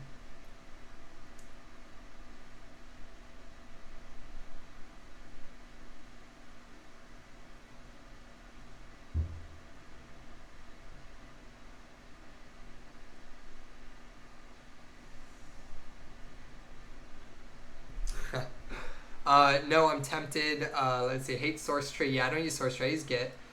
Collaborate is easier, but Git is sexy. Yeah, agreed. The industry uses Git, guys. So if you want a job in the games industry, learn Git. We like it, but having trouble with scene and prefab conflicts. I'll look at the Git course. I was thinking about watching it. Yeah, I definitely recommend you watch it, guys. It's so batshit crazy. So if you're into that type of stuff, it's nuts. All right, on draw gizmos here, I'm going to draw a line. So in order to do this, we need to say gizmos.color, and this is going to be, actually I think we should be able to apply the color in the line itself. But what I'm going to do is we are going to say gizmos.drawRay. Now this onDrawGizmos method is automatically going to be called by Unity, and it's going to allow us to draw gizmos. Gizmos are these icons here. If I apply gizmos, I can see my collider and everything like that in the actual game view and scene view. So for example, if we go to our sci-fi weapon here, you'll see here, I can see these outlines and stuff. Those are all gizmos and everything like that. See, my camera, my sun, all of that. All right, so what we're doing is we're gonna add our own gizmo, and I'm gonna add it like this, gizmos.draw, and we're gonna draw a ray, and the starting position of this ray is going to be from the container object. So we're gonna say weapon container.transform.position to, and this is important, the direction is going to be that what? It's going to be that target, weapon target. All right, and then here we'll say color.blue. All right, and you'll see here it's upset because I didn't read the tooltip. It looks like we can only draw ray. Okay, hold on. I want to draw a line maybe.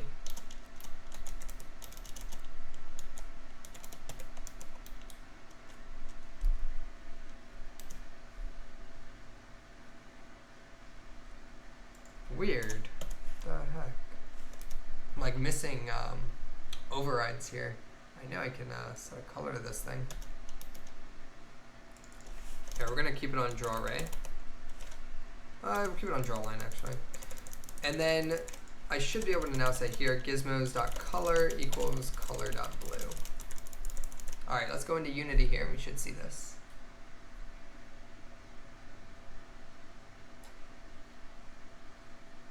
When I write code and it just works, I'm always pleasantly surprised. Let's see, I was looking at thinking we all like but having trouble with scene and conflicts. Mine never worked. Try double down on it. All right, let's see here. All right, cool. So check out that line we got. See that? You can see it in the game view and the scene view. Now, okay, and that confirmed it. So check this out, guys. From this position here of my container weapon, we have a triangle. You guys see that? We have a line here, and we can connect that to there. We can create a virtual triangle. And because of that, that means that it's 3 points, we can get a vector 3 from it. We know the length of one of those sides, which is gonna be the height of this thing. Now to confirm this, imagine that we recorded the base of the triangle here, and then look at it. As I move up, I now can get the distance between this point and this point. So I actually could do this with by calculating the offset of the Y position, and we could re-enable our head bobbing. Now, I'm gonna let you guys vote on if you wanna see the nightmare of what this could be. I mean, we might be here for an hour getting this to work. We can save it for the end, or we can do it now. But we can do it, and we will do it. You guys can vote on if we do it now or later. If we don't do it now, the next thing is gonna be adding colliders to our toilet paper, getting some objects in here that we can hit, and making things destroy. So you guys decide. What do we want to do? because I can calculate the distance between this and position it without having it be on, what's it called? I got 1 vote for later. Definitely a pain, should probably do it now. It's not gonna be fun. It's gonna be like processing here. Voting for now, I would like to see how you get both bullet and collider to get destroyed at the same time, as mine does not work. I think we're 2 for 2 right now. We got like 40 people in here. Everyone just go on your keyboard right now and just type it. Rip the band-aid off now. All right, so I think we're gonna go ahead. We're gonna do this one now. All right, so check this out.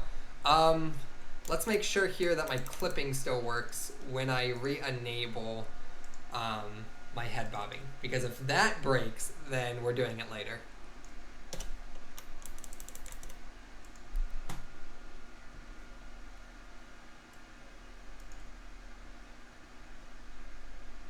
Yeah, that's fine. We'll be here for a while, guys. I plan on streaming for another few hours here on this. All right, so let's see here. I'm gonna go ahead. We got this, and okay. With head bobbing, everything looks okay. And actually, even with the head bobbing right now, you know what? Look at this. I'm moving, right? It actually doesn't look that bad. Maybe I just need to tone it down. Like, what if I take the walk frequency and the run frequency here? Like the walk frequency, let's just tone that down. It's at 4.8. Like, make it 3.7? You get like 1.5. Okay, so that's the frequency of how much it moves. The offset height is what I want to be changing. So check this out. This actually might not actually look that bad. I just need to adjust the settings. And if that's the case, then that means we built this product correctly. So let's see here. Let's reduce the amount that it moves, and then the height that it moves. Oh, actually, that's not bad, guys. Look at this. See that? It's actually not bad. See if I can get this thing like perfect.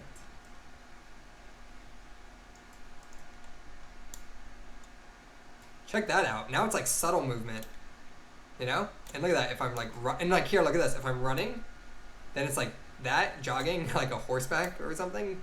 But this actually is not bad.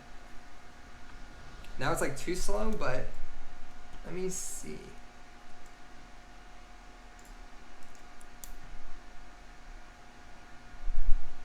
So here we are, we're walking around. We have our gun. This actually doesn't look that bad. What do you guys think? Let's see here. I make mine, I use the rocket script to model it and have the audio on the rocket tail, but does not fly to target. I will do a video of what it's doing and post in Discord. All right, yeah, we're gonna get the rocket's tail going and stuff like. We're gonna add a rocket tail to this thing in particle effects soon. Yeah, I think the slow bobbing is good. Yeah, right. N64 GoldenEye. Yeah. Let's see here. Beta, so why is he using it? I'm always on a beta. It's my job to be on top of everything Unity latest. Let me see here. I was going to sleep, watch highlights of the stream in the morning. Good deal. Okay, John, when I make mine, I use the rocket. Is there a cube in the target? There's not a cube in the target. I was saying now, but I have to leave for dinner, yada yada. Okay, cool. Didn't miss too much. All right, good deal. So the slow bobbing is pretty nice. I kind of like this. I think we're good. And like when you run, I'm okay with this craziness. All right, so we're good with this. Check this out. We have this thing completely going and looking awesome. Like, I'm happy with this. All right, good deal. So let's go ahead here. Let me remove that on-draw gizmos.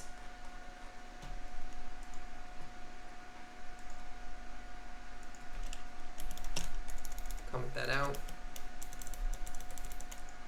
All right, so someone mentioned adding like a particle trail thing that they're having problems with.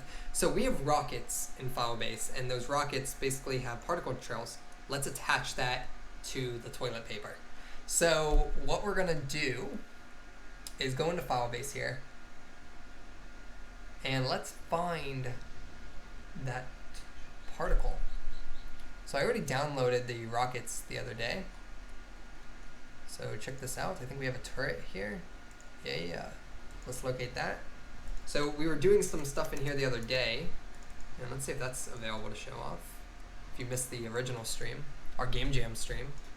Oh, dude, it's here. Sweet. So check it out. So currently, here's what we have with our rockets. So they have these particle trails. And on them, when I fire this off, they have these trail rockets. So I'm going to take that trail and I'm going to attach it to our toilet paper. And then the other thing that I want to do is we're going to use it. We're going to use some of this too for our heat seeking stuff. And maybe I saw it too. I think John Nix tried to put toilet paper in here. And we could do that as well. But basically by putting toilet paper in there, we can create heat seeking toilet paper. So like here's my homing missile. And we can just blow shit up, right? So what we need to do is I need to grab the missile launcher, go into it, and find that individual rocket. So here's the individual rocket. Comes out just like that. And inside of that rocket has some particle effects, I think. So this is actually just a placeholder for the rocket. All right, again, game development is all smoke and mirrors. It's just a placeholder. We actually instantiate a rocket over it and hide this one so that, check it out, it looks like it was instantiated, or it looks like it launched, but really we're actually just hiding this. You see that in this one here? It's empty, and then we refill it. All right, so that's how that works. But what we want to do is find that missile. So here we go. We have a missile prefab down here. And we have a missile trail. Sweet. All right, let's check this out. Let's go into our game here and drag that trail in. All right, so here's the missile trail. Let's put that like right here. Oh, perfect. Okay, it's already doing what we needed to do. All right, so what we're gonna do now is we're gonna take our toilet paper and we're gonna build this. So here's my toilet paper. Okay. And our trail is going to go inside the toilet paper. And boom! Look at that! We have a rocketed toilet paper. So the positioning is incorrect, so we need to adjust that a bit. So to do that, let's just see if we can make this work. Like if I just set this to 0, I don't know if that's enough. Okay, it's not enough. So how do I rotate this? Boom, look at that. We're getting there. All right, so let's do a 90-degree rotation here. Boom, look at that. We have our toilet paper. And this guy is gonna blast off and do all this cool stuff. Check that out. All right, this is gonna be awesome. So we got our toilet paper here. We're gonna apply the prefab on this guy. Let's go ahead and test it out. Got some toilet paper right there. We'll have to delete that.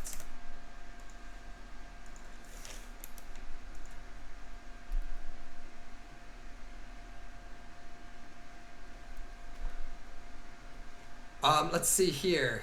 Oh my gosh, what's happening to my clipping again? Let me pause. Dude, did I like forget to save that value? My God, that clipping plane is like not saving. Weird. 0.13. Alright, we're good. Okay, so check this out. We should have a particle trail effect now on our TP rocket launcher. Boom, look at that. That is awesome. Dude, that is so cool. And we got the beautiful arches in there. We can now turn this into a heat-seeking toilet paper machine if we wanted to. Incredible.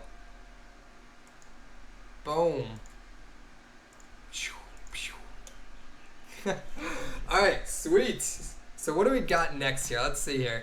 One of the things I do want to check for is what?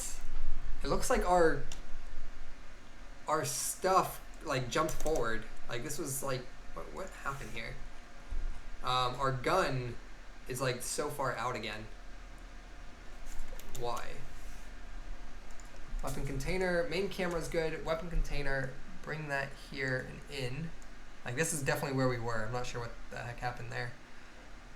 All right, that looks good. Let's save our scene. You know what? I probably loaded a new scene without saving. All right, there we go.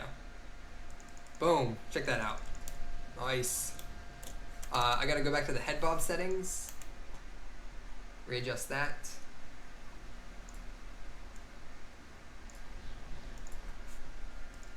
It's like 1.5, 0.02.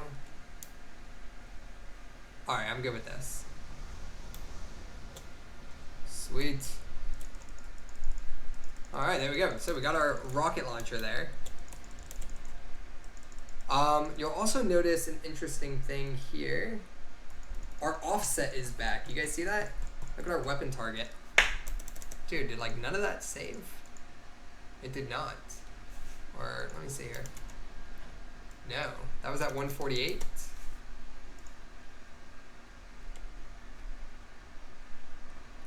All right, there we go. Boom. All right, now we're good. Check that out. All right, so we got a couple things that we need to consider here. So for starters, if we look at here, and man, hold on, the weapon's too slow. It's driving me nuts. The camera offset needs to be a little higher.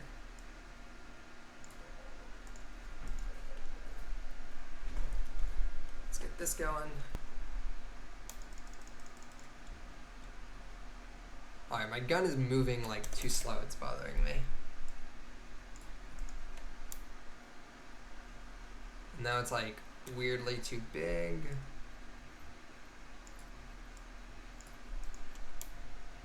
Alright, I think I'm okay with this maybe.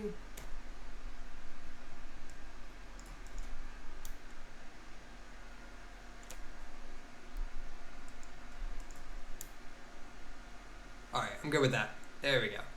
Then we run. Sweet. Okay, so those values are 3.57 and 0.01.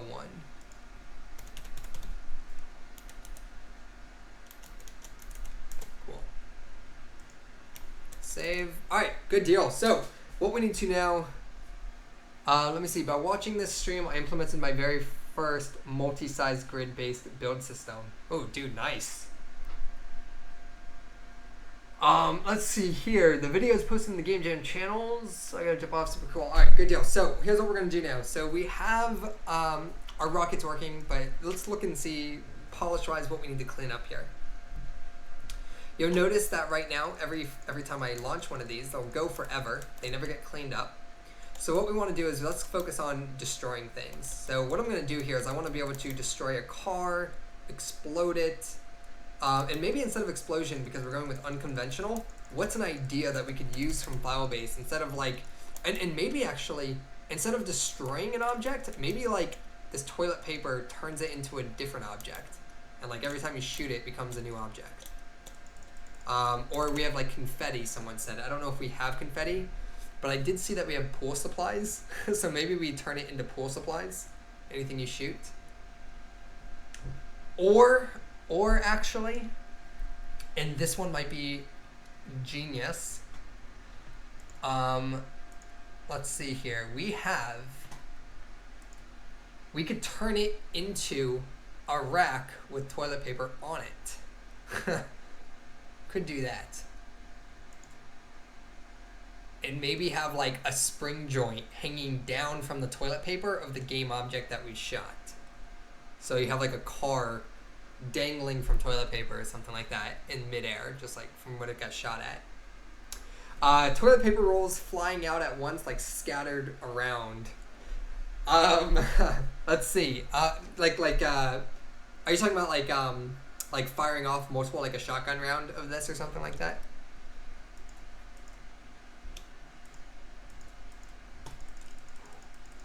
I mean, this thing feels really good though. Like this is awesome. Plays well. Let's see here. We have our rocket launcher. Everything is looking super solid here. We need to add colliders to the toilet paper. So let's bring in some toilet paper. Zoom in on it. We're going to add a sphere collider. Okay.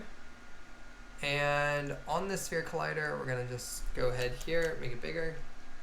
Add the collider. Oh, actually, no, not a sphere collider, a capsule collider. There we go. All right, and the center of this thing is good. I want to adjust. I don't want it scaling proportionately, like that. All right, so here's what we got to do. So we got to flip it. So to do that, the direction is going to be along the x-axis. And then here the center on the x, the yada yada. All right, that's good. And then now we can go ahead and do this. Now, a really cool way to do this, guys, is actually get into a perspective mode. So by being in this perspective mode here, we can just map it perfectly. Just drag it up, drag it out.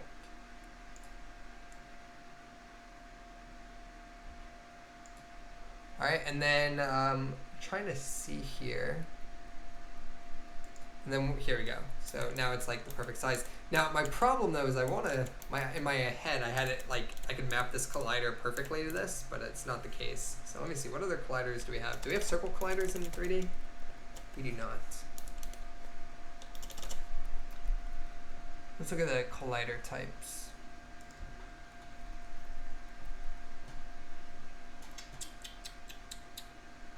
We do have a sphere collider. I don't know if this will bounce. Let's see here. We might need to use a sphere collider if we want this to bounce. But what we can do is test it out. Should be okay. So it should just fall right to the floor.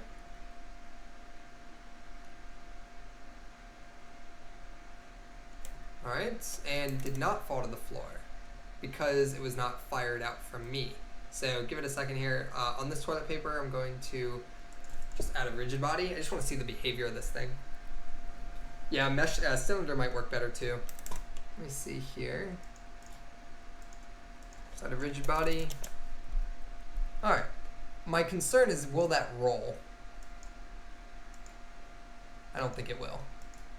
All right, we got to use a sphere collider then. So we're going to delete that capsule, add a sphere.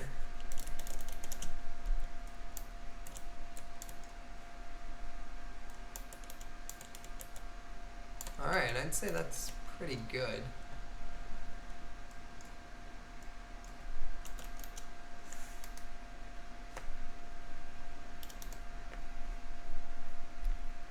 Alrighty, let's apply that, delete that. All right, and now we should actually be able to bounce this thing off the ground if I shoot it. So let's see here. Boom, check that out. All right, I'm happy with that. And they're rotating and all sorts of shit. Awesome. Very cool. All right, let's see here.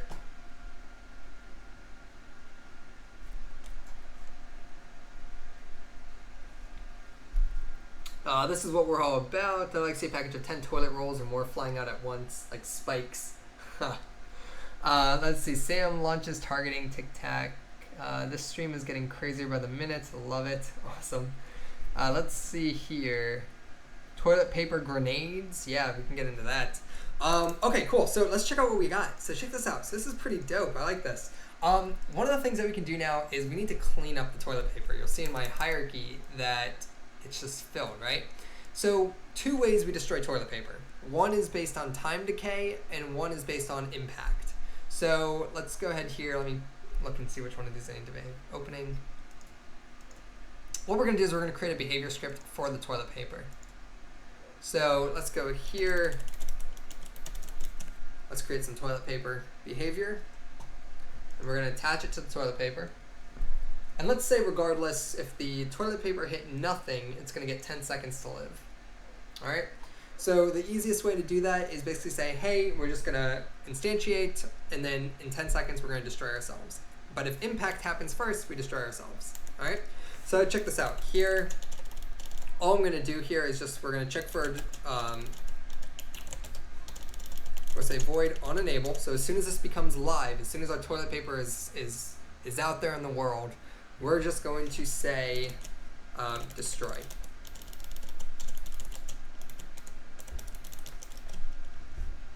And I don't want to stop destroy.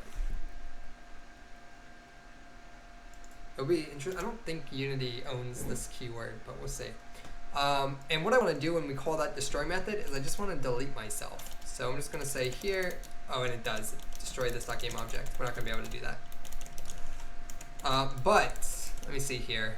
Private void cleanup. And ideally, we would have this object pooled, and that would be the best way to do this, so that you're recycling toilet paper, you're not just throwing it out.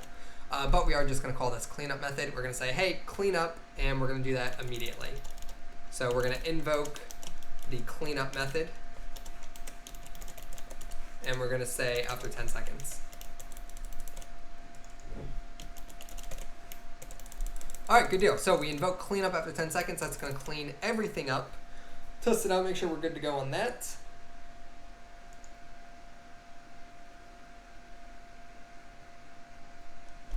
All right, let's see here. Oh, I know. So Wolf says, I would love to make this be like a toilet paper wrap, like a streamer tail, like if you ever TP, like for example, a house or a car, don't do that. But if you know what I'm talking about, where it makes that tail when you throw it, that would be awesome if I knew how to do that, but I don't. That's something for Al. Otherwise, I would totally do that. That'd be so great. Because then we could actually use it to maybe like wrap up something. But check it out. So I fired all those in 10 seconds. They're all going to be gone from the hierarchy.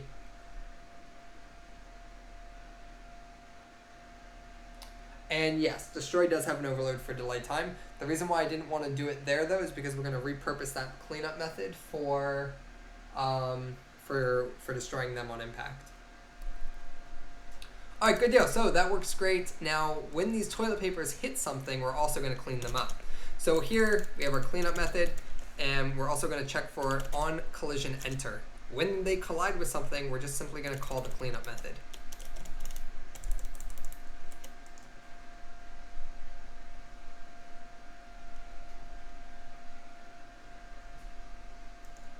All right, so here we can fire off. All right, and then let's go ahead here, hit the floor, and you'll see here it's deleting before I can do anything. All right, cool, so we can detect impact. All right, so what does that mean now? What we need to do is go to Filebase and look for something that we can use. What happens when toilet paper hits something? One of the things I think is cool that we can do to make like really polished is we do have cars, like there's a broken car, and we could actually swap out like a taxi for this wrecked taxi on impact of the toilet paper. But if you guys have something unconventional, like what's something that's unconventional with this theme that we could say, hey, you know, instead of an explosion effect like confetti, if we look at the VFX particles that we currently have on the store, we got explosions, we have this explosion, fog, muzzle flash, some blood splatters. Maybe it would be cool too just to have a wall, shoot toilet paper at it, and then just put like some blood splats on it too. Maybe like what does that mean? You know, unconventional. Like why is this toilet paper leaving blood splats along the wall? Go poof like hitting a bouquet. With a ball bat. Let's see. Does Filebase have assets like groceries and sanitizers? Great question. I don't know. Let's see. So I don't think we have hand sanitizers. I think someone recently just asked for masks and sanitizers, so I know we're going to put those up there. Groceries, I'm not sure. We have a lot of vegetables and stuff, like veggies. Or if you type like, what is it? We have a lot of like, I think they're called foliage and stuff like that. And I think I've seen vegetables, or we have like meat, for example, food. Here we go. We got some steaks, and that's it. That's a good one though. I'm gonna ask Al like, hey, let's get more food items in here. Sponges, a water tank. Good question. Let's say water. So we got a water cooler. Yeah, we got a water cooler here. Kitchen assets. We got a mini fridge, a water, a toaster, a heater, a coffee machine, a microwave, a well, a transport ship, water pump. Here's the pool assets I was talking about. Like, we might be able to do like confetti of this pool asset stuff. CPR dummy, a diving board, life vest, preservers, and pool lanes. Huh, that pool lane could be the teepee trail. Oh, there is a hand soap dispenser. Let me see here. Soap. Oh my god, look at that bathroom props. There is a soap dispenser, so you could use that for hand sanitizer. That is awesome. This is why we love Filebase, because it's like, these are assets. Like, a lot of people, you know, you're so focused on your game and the core assets, but think about the props and the environments you build. You need these type of assets to fill these rooms and bring life to them. Yeah, right? Actually, you know, yeah, just make the blood spats brown and we can make an educated guess on what's going on. All right, let's do that. We are going to download one of the blood splats and we're going to see if we can turn it brown. So which one just looks to you guys like explosive here? Anything? I think this one. This one already looks like it did some of the job for us. That one, that top right one? Yeah, okay, let's get that one.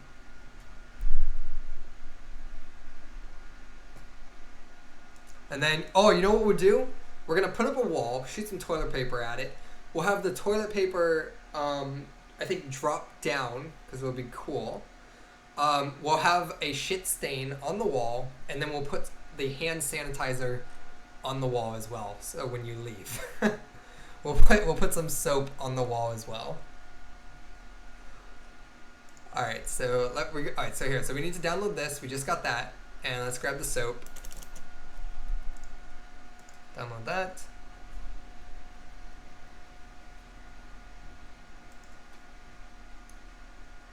Okay. Let's see. All right, and then what type of walls do we have? You know, it could be a hospital, it could be sanitary. We got some paintings, windows, interior room hallways, like that wall right there. That could be a good one. Let's see. A UD wall.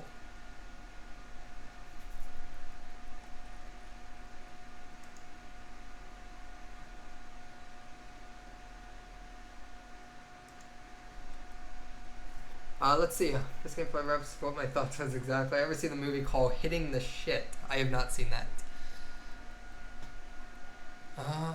Let's see. Oh, we have wallpaper. We can make our own wall. Huh. Actually, not bad. Because white, although it's going to look the best, I think, with white, right? It's going to contrast well. Oh, here we go. Cubicle dividers. Maybe? What are we thinking? Maybe the hospital walls. Let me see here. Are they easy to set up, though? Yeah. Okay, we got some walls. All right, let's go ahead and grab one of these.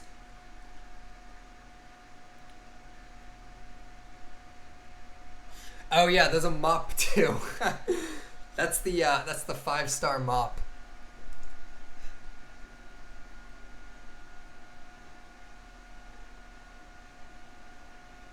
So we'll also get a mop. We'll lean a mop up against the wall with some hand sanitizer, and then there's just shit on the walls. So let's go ahead here. Let's locate this. Hop into here. We have a clean wall, and then we have a dirty wall. What does that look like? I don't want that one clean. Oh, these are textures. Hold on. Okay, here we go. Oh, they have exploded walls? Huh. Alright, here's a wall. So I should just be able to, like, take this. And we're going to position this wall in front of us.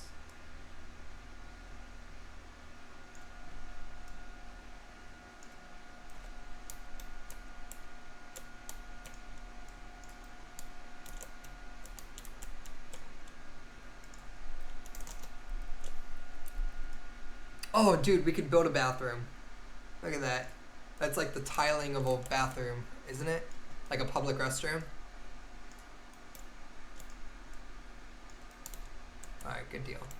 So we are definitely going to do this. Alright, so we need to, if I hold down Control V, should be able to snap this down to the floor. And is that on the floor? It is not. Why not?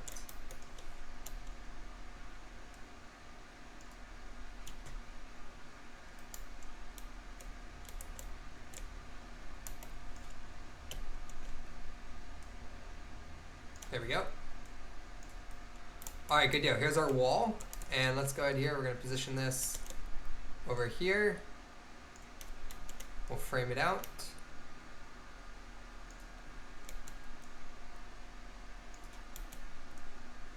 I am not the level designer that always, guys, just FYI. Alright, sweet. I'm happy with this. So check it out.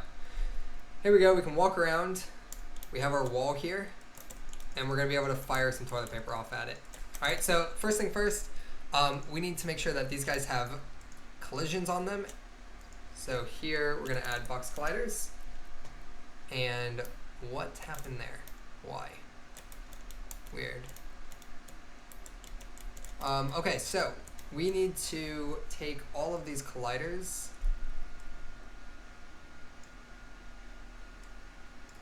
Hold on, I don't want to do it that way. Mesh collider.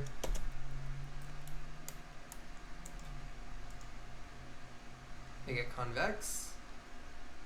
No? Is it not going to show me that? Where's your collider? That's annoying. Alright, 1 second. We are going to use box colliders. But I'm going to have to reposition these guys again.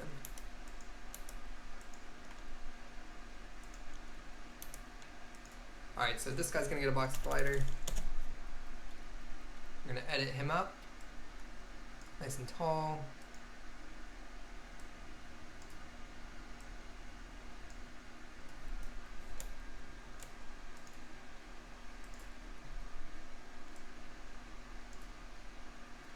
Cool.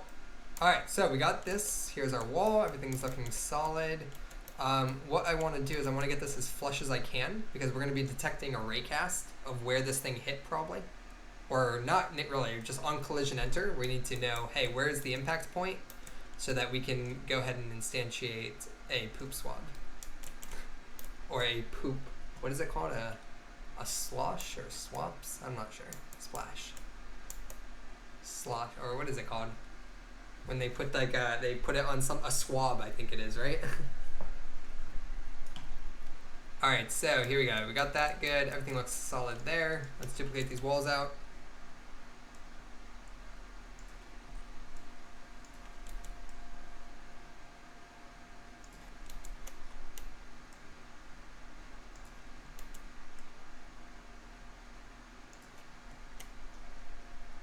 Alright, test it out. Oh, poop smear. Yeah, there you go. A poop smear. Alright, cool. So we got colliders, and right now they're just destroying, okay? So instead of destroying, I kind of just want them, I want to see what it looks like for them to bounce off the wall and stuff. So we're not going to destroy them just yet. We'll invoke that method to happen X amount of time, but I would like to see it fall on the ground. Like, you got this rapid incoming TP here, and maybe like even before impact, maybe it'd be cool to slow it down. Like maybe actually once I fire, like slow motion it. Oh, dude, that's awesome. All right, that is exactly as fun as I thought it would be. And then they still got like their trails going here. So I'm thinking we hit this thing, right? And it just falls just like that. And then that's it. It's just dead toilet paper. That's it. Like you hit the wall and it's dead. Now, for some reason it can go through the white, but not the dark part here. But this does work exactly as I want it to. Check that out. That's what I'm looking for.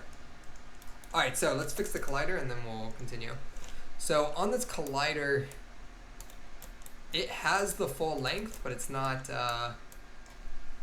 working. So what that means is that our toilet paper is traveling too fast because it's not registering the collisions. What we can do is on these walls, we should be able to, and we'll do this on the toilet paper as well, but we're going to add a rigid body that's not affected by forces, and the collision detection is continuous. And then on the toilet paper as well, we're going to do the same thing. So here's our toilet paper. And the toilet paper doesn't have a collide, or it doesn't have a rigid body either. So we're going to add a rigid body. Oh no, it will have a rigid body, but we need it to be continuous. So we need to change that when we instantiate it. So here, inside of the rocket launcher, when I create a toilet paper, not only are we going to add force, but we also need to say tp.getComponent, the rigid body. We need to say .force detection or something. Controls which degree of freedom are allowed for the simulation of this rigid body. This is inside of collision detection, and collision detection is an enum. So,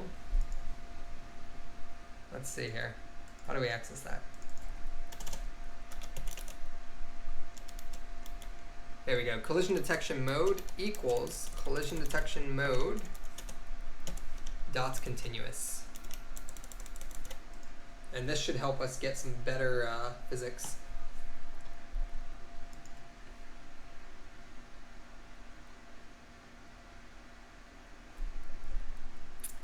All right, so there we go. Boom. Look at that solid collision. Awesome. All right, so as soon as we hit, here's what I want to do. I want it to hit, and then I think immediately after I would like the fuse to die it down, right? Like we can see the fuse enough. As soon as it hits, I think like a second later, let's kill the fuse of the toilet paper. What do you think? So to do that, we're just gonna turn that off, right? So on impact here, when we hit, we're gonna turn it off. So every toilet paper is gonna be responsible for its own trail. So here we're gonna serialize field. We're gonna say private game object, and we're gonna get that trail. So here we say private game object, and then here we say TP trail. All right, and then all we're gonna do is we're gonna say, hey, go ahead and turn off the trail. I don't know if we want to, let's see what happens. Let's see how it looks if we do it immediately. It might be too fast. But for now, let's just say TP trail dot set active. It's going to be false. Now, on the toilet paper, we need to assign it its reference. So let's open the prefab and give it its toilet trail.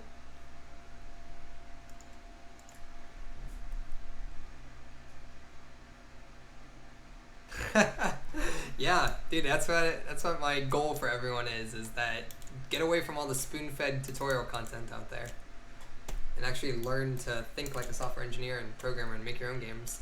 All right, cool. So check this out, guys. Oh, I actually like this a lot. What do we think? That looks very legit. It almost looks like it's going too fast that we can't really see the trail renderer, but it almost looks really cool. It's like this is like a machine gun, not a rocket launcher.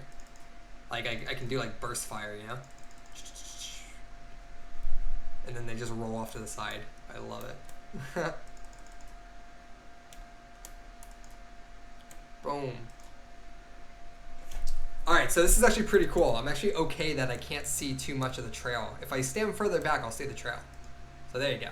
But it actually looks really dope. It's just like, boom, look at that. Alright, good deals. Let's get our poop smears up there. So to do that, we need to know, hey, where was the impact and what am I instantiating at that impact? So if I'm looking at this, I know the impact appeared here, right? This is where the impact is. I turn off the trail renderer. And after turning off the trail renderer, I need to leave a poop mark. So to do that, yeah, right? Let's hop in and poop smear. That'd be so great for a multiplayer game. All right, so to do this, to leave that poop mark, we need to know what is the poop mark. So here, we also need to create another game object variable to hold the poop mark. So game object poop mark or poop smear. And we'll serialize that because we're gonna need a reference to it. So every piece of toilet paper is gonna be responsible for laying down its own poop. So we need to bring back the toilet paper, and we need to first find out what does the poop look like. So we downloaded the blood splats here. Let's go into the prefab. Okay, and can't tell what that one is. Alright, so I'm not seeing it at all on these ones. This one here, blood splatter 3, I need to tell Al needs fixing because there's nothing in it. And then number 4, I don't see it either. Okay, number 4 actually looks like the one. Oh my god. Number, do you guys like just see that? We could animate that going on there. Oh my god, it gets worse. Look at that. Wow. Well, we are gonna get that going, and we're gonna slow-mo the smear. We are going to slow motion that process. Wow. Okay, so this is what we're gonna use, and because it has all these goodies inside of it, we're gonna go ahead and animate that. And oh my god, it's so violent. This is gonna be perfect. Okay, so this is, oh my god, I'm so excited. So we're gonna animate this using our animation window. And to do that, we're basically going to put one frame of this in the scene. So we're gonna put number 0. And this is gonna be called poop mark. Or poop smear. Alright, with that object selected, we can then animate it. So I'm gonna create animation. We're gonna call it poop smear. Poop smear anim. And we'll create a folder for our animations.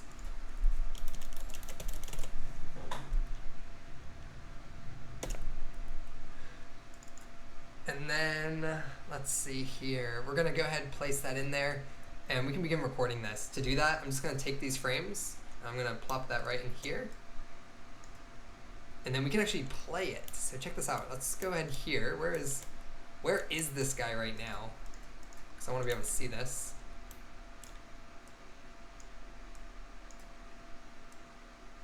Oh yeah, check that out. Okay, so we're gonna go ahead and position this guy on the wall. Let's get some like better lighting in here. There we go. Want to make sure we can see this. All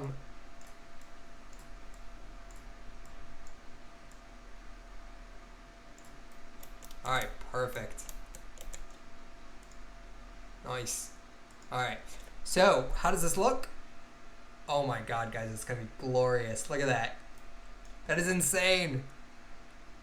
Oh, okay, so we need to slow it down though. So we're gonna go to show sample rate, and I want to set the samples to like 12. And I don't know, maybe we'll do some weird Cinemachine cutscene where like you shoot the toilet paper, and then maybe we can do a cutscene where like we zoom in at that point and watch in slow-mo the toilet paper bounce off the wall and like leave that smear impact. I don't know, there could be some cool timeline Cinemachine stuff we could do with this. But dude, check that out. That is so cool. Wow. Above expectations here. 1 second here. Let me fix Unity for a second.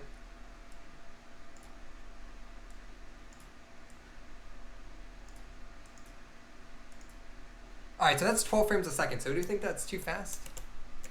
Is this too fast? Let's see. Here we go.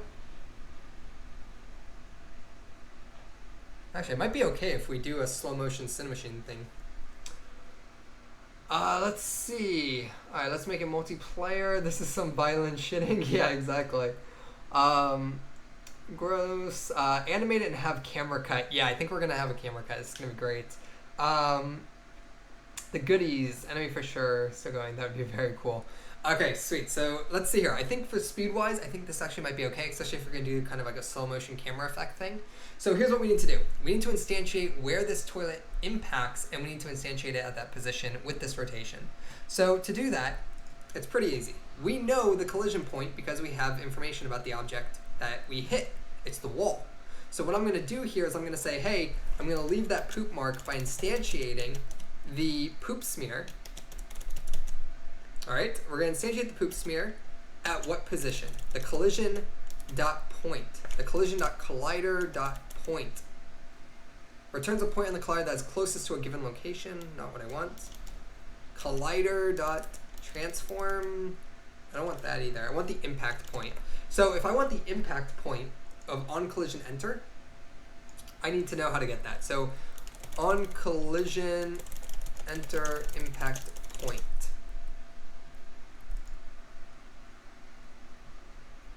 All right, so building train game, yada, yada, yada, yada, yada. Does not handle collision information, just the text. Okay, so check this out. There's something called contact point.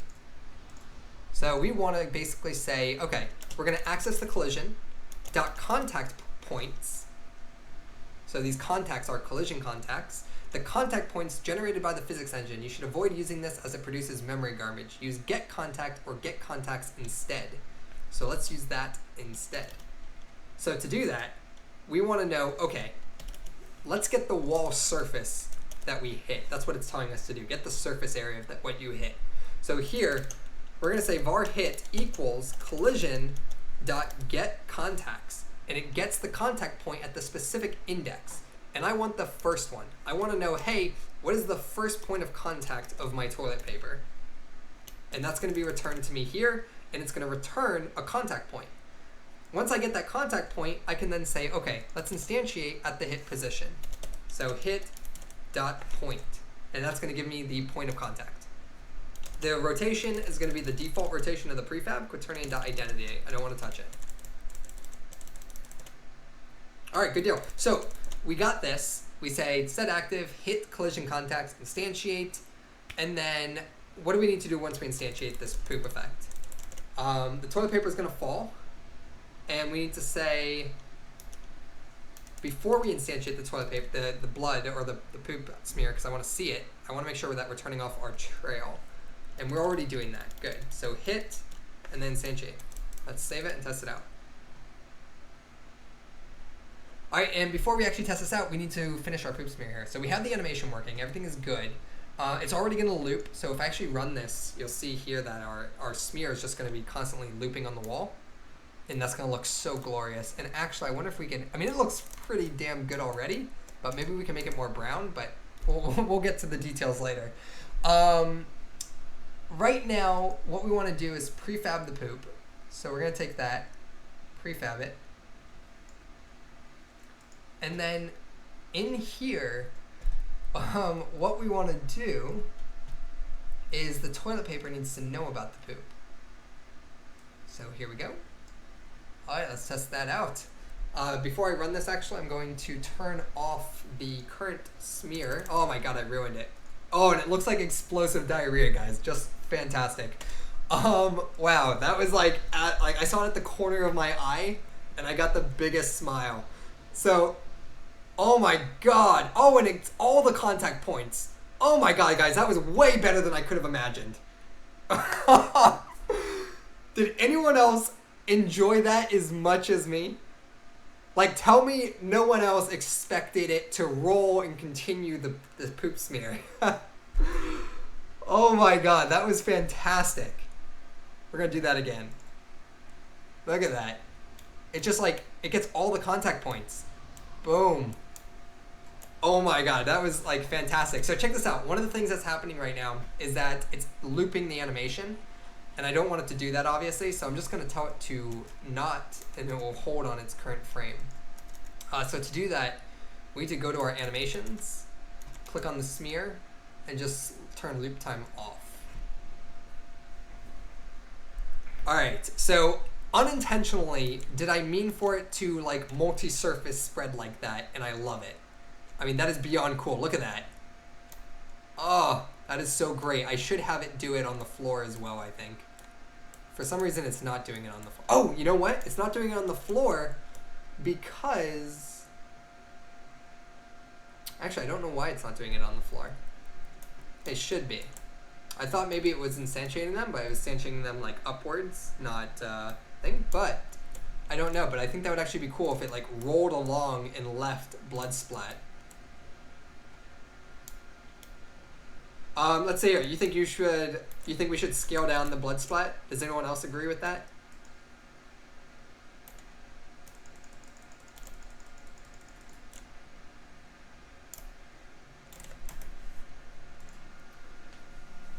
No box collider, but the floor has a collider.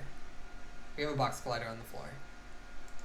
Weirdly though, I didn't even see it instantiate stuff, which means that the toilet paper was not registering hits. Like, oh, it is, yeah, okay, that is what I thought. Check it out, if I hit the floor, it gives me a vertical standing one, so we need to fix that. So the way we fix that is by adjusting the rotation. The rotation needs to actually hit the normal of the wall. So the normal, or the surface normal, is perpendicular to what it hit. So if it's the wall, it's pointing towards us. If it's the floor, it's pointing up. The way we do that is by specifying that we want to say the rotation here is going to be the hit dot point hit dot normal. There we go. And you'll see here that the normal is giving us the normal of the contact point. So if we want to make use of that, what we're going to say here is we're going to say quaternion. We have to say quaternion.look rotation, and we're going to pass in a vector 3 forward, and that vector 3 forward is our normal. So we're going to say hit dot normal, and I think this should work.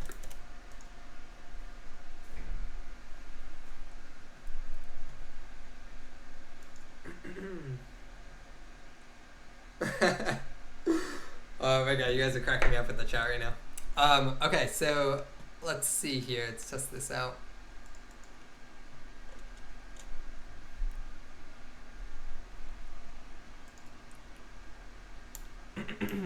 Alright, so not... Oh, okay, no, that is correct. Alright, good deal. So, well, kind of. It's instantiating it at an angle because the part of the TP that hit it might be at an angle, possibly. Oh, you know what? Hold on. Are we getting... I'm instantiating this from the toilet paper on impact. So, okay, yeah, no, this is correct. We are using the collision of the wall. So we hit the wall, and then hit that normal, but these normals are not correct. Let me try shooting the floor. So check that out. It's doing some weird stuff, right? That's Z fighting right there. Not sure why that's doing it, but let me check something here. If we look at the wall texture, or the floor here, like let's grab one of these. Okay, that's actually, okay, no, it is correct. It just needs to come forward more. Okay, interesting. So, and how does that look? Okay, yeah, that looks really good on the floor. Alright, so here, okay, no, I guess those are correct. Although they look like they're almost in 3D, don't they? Doesn't look like it's coming out. Looks like that splotch is like rotated. Here, let me pause it.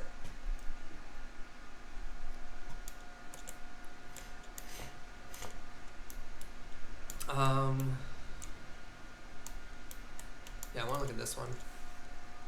So this smear right here, yeah, look at its rotation. It's not fully flushed on the surface. It should be negative, it should be 0, I guess. And even then, it doesn't really, yeah, okay, yeah, look, now it looks perfect. Now it looks how it should. Okay, so that's an interesting thing. We're gonna look at cleaning that up in just a second. It looked angled, but it's not. I mean, that one for sure was. That one actually was like a few degrees, like 8 degrees off. And truthfully, to the end user, it just weirdly looks 3D, more so than it actually is.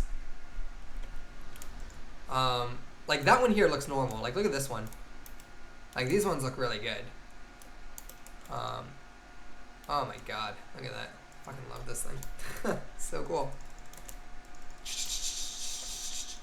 Alright, let's see here. Alright, let's fix the, I do want to fix the floor one. So this one's pretty cool. Basically, what is the floor one? So right now, to fix the floor, it's Z fighting. So what I want to know is I want to know what it thinks its surface normal rotation is, so that we can detect it. Where is that? Poop smear.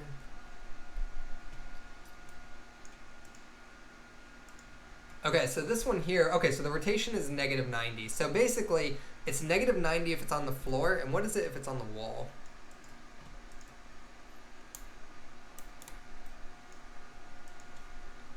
Okay, it's 0, right? So based on that knowledge, what we can do is we just need to bring it up on the Y a bit for the hit point, right? So here, what we're gonna do here is we're gonna add an offset. I'm gonna use a ternary operator to do this. But basically I'm gonna say, hey, we're gonna instantiate at the hit point if the hit point, I'm only gonna do that if the transform, let me see here. If the surface normal, right? If the surface normal on the X is 0. So if the surface normal on the X is 0, and the way we do that is we're gonna say if hit dot normal, which is gonna give us a vector 3, if hit.normal dot x is equal to 0, then what does that mean? That means we hit a wall, right? That means we hit a wall, we're going to use the hit.point. Else, we're going to say hit.point, that's the vector 3, plus I'm going to give you a little bit of a y offset, come up a little bit on the y. So here we're going to say new vector 3 dot, and we're going to say 0 on the x, 0.5 on the y. Now that's gonna be too much, I already know, but we'll adjust it in a minute. Maybe 0.1 even, honestly.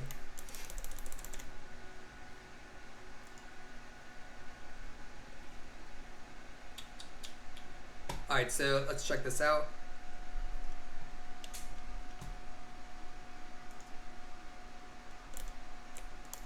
All right, looks good there. And boom, looks better there, but not good enough. So what does it actually need to come up? If I look here, and actually it's not the Y, it's the Z. You see that? Actually, no, I'm just kidding, it is the Y. Okay, it needs to come to, ooh, actually, hold on, let me put it back to what it was at. So it's at 1.701. It needs to come to 0.672. So what is that calculation? What's the difference between those two values?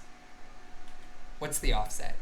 It's like point, I don't even know, it's like what? Literally like 0.3 or something like that?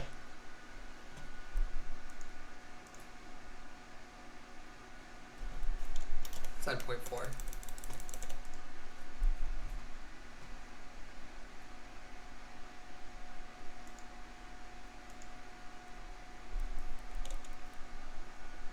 Alright, so wall should be fine, good.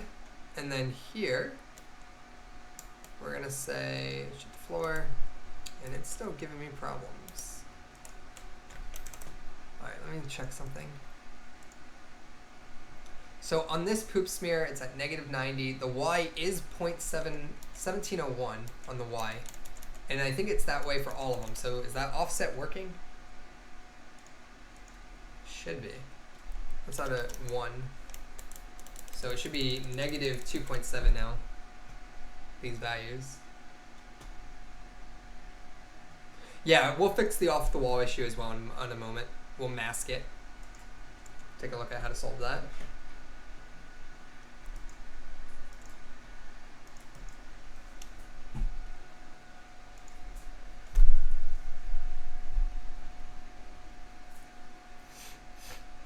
Oh my god, Unity crashed. Did we save? Please tell me we saved. Oh, I hope we saved.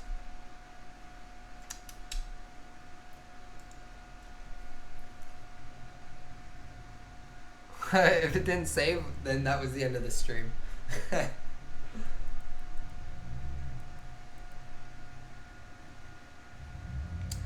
It's not the collider being too big, it's the actual mesh material. So what we need to do is we need to detect, hey, are you not fully covered on the surface? And if you are fully covered on the surface, it's okay. If not, we need to actually, we can either downsize it or we can just say, hey, don't even do a blood blood splat. Or maybe we can mask it somehow. We'll look into solutions. Okay, moment of truth. Oh my god, are you kidding me? I find that really hard to believe that I didn't hit Control S at all during this. No. Let me see how. Let me see how. Oh my gosh, dude! They don't even have the blood splats. Come on. Hold on. The weapon container script is broken, dude. Oh my gosh. This is why you guys should not be working on betas, but it's why I work on betas. Oh my gosh! We had such a cool thing going. Let me take some QA while I process this and see if I want to spend 10 minutes trying to get back to where we were, because I don't think it's a lot of work, but it's annoying because I don't fully remember. I don't even remember what was on this script. Like why is weapon? I think it was an old thing that was just removed. Let me look at my my main camera. That's at 0.13. That's saved. Let's see. Okay, head bob settings saves. Everything else is pretty much good. It's just a matter of all our toilet stuff is gone. Hold on. I should still have the animations though. They should still work. And the prefabs of the poop smear.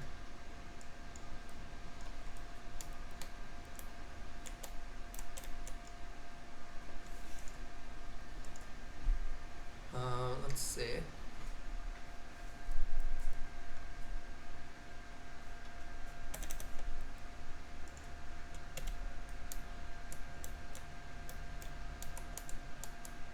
Ah, damn it, I can't see the poop smear. I'm gonna have to reanimate that maybe, or what? The hell is it doing there? You guys see that? It looks like so faint. I don't know what happened to that.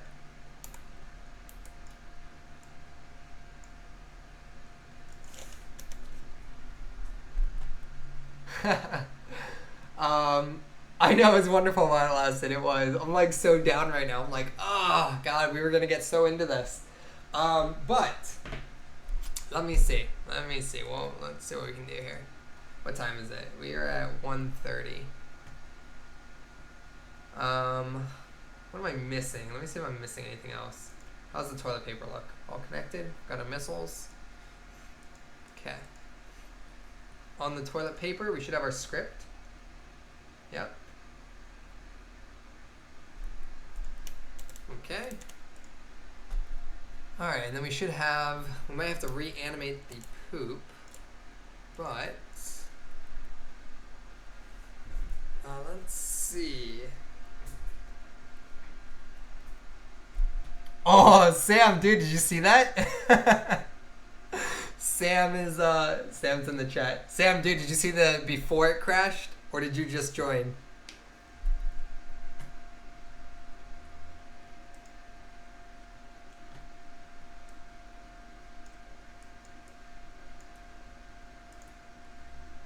Yeah, I saw the failure. Oh god damn. Alright, I'm gonna redo this, but I want like let me see here. I want something to listen to while I go through the struggle of putting this back up. So I'm opening up. So by the way, if you guys don't know, all the music and stuff that we use, like in all of our stuff, there's this group called Tiny Sky that they're like personal friends of Al. They're like they run a music studio, so they give us all this original music, and they make some really cool stuff. Like when Al does like those speed level designs and shit, like this one here, like they're like actually good. Like they're really really good. You guys should check them out. They're called Tiny Sky, so you can look them up. They do game music. They do all sorts of cool stuff. All right, so I'm gonna keep that going until I get this back to where we were, so I have something to listen to here. Also, let me know if you guys can even hear me over that music. I don't know if you guys can or not. Looking for...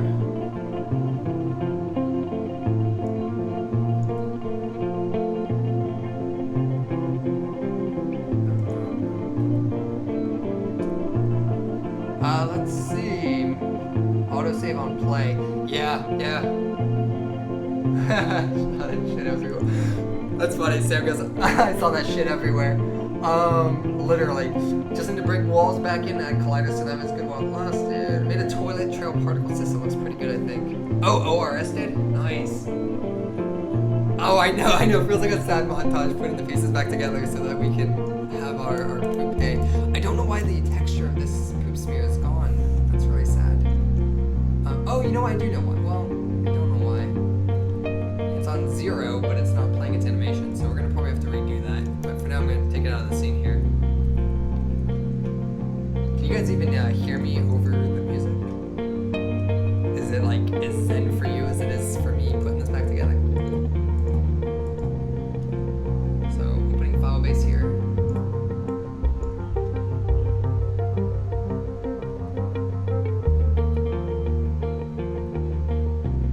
Yeah, you can. Alright, good deal. Alright, so let's go ahead here. We need to get our hospital wall back. Let's locate that guy.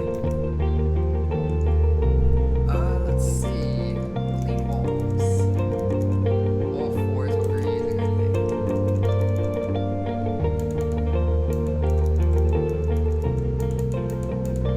Actually, it was wall 4 on this one.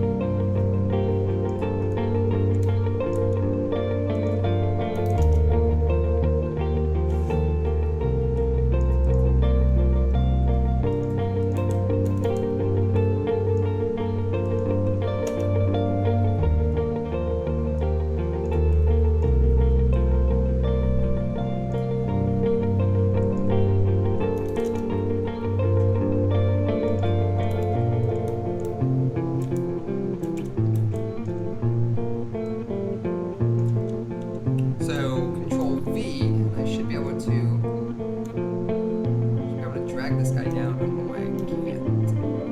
Oh, just hold B. You can snap to the vertex. There we go. Alright, let's add our box collider. Get our top-down view mode.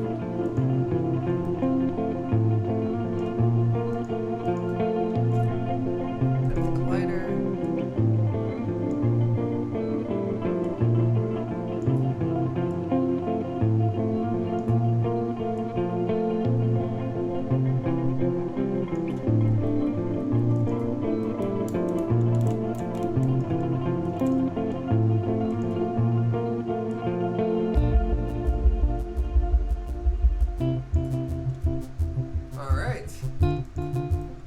Good. Yeah, everyone happy with that? Bring it out there.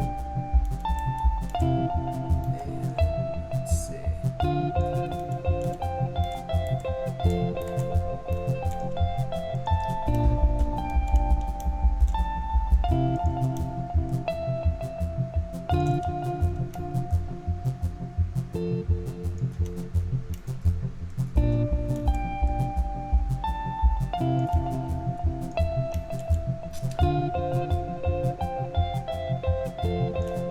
Alright, we are back in business on the wall. And the animated controller poop smear is used but not used is not valid. Animations will not play. So that got corrupted. So we're gonna have to recreate our poop smear. So we're gonna delete that. So we got our wall, like spamming Control S here.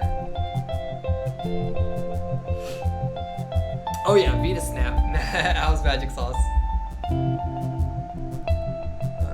Let me see here. Here, I'm gonna lower the volume of the audio for you guys.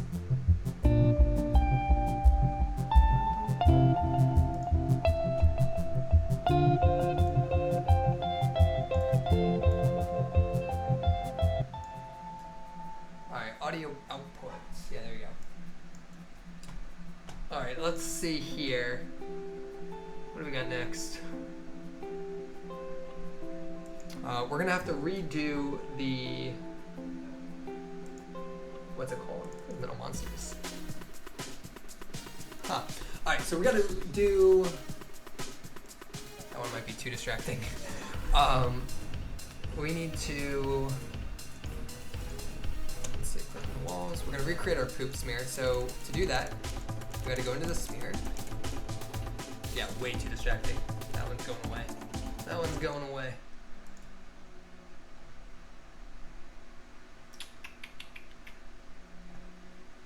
Where's Pytown? Voice. Okay. Let's see, I'm so tired. Anyway, your challenges on GameDevHQ are so useful for me. I think that my 3D world project will be finished earlier at the end of May or June for the exam. Thank you. Good night. Awesome, dude. Yeah, thanks. Alright, here we go. So let's do... Where's my poop smears? Here we go. Alright, drag it in. Poop smear.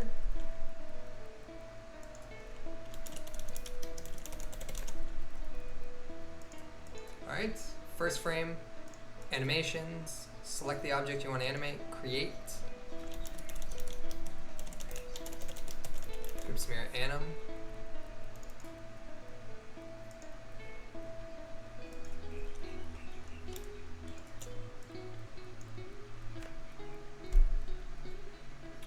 Alright, let's check this out.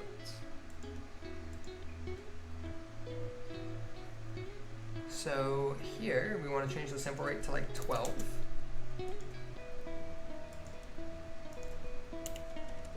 Yay! Alright, let's go ahead here, prefab the poop.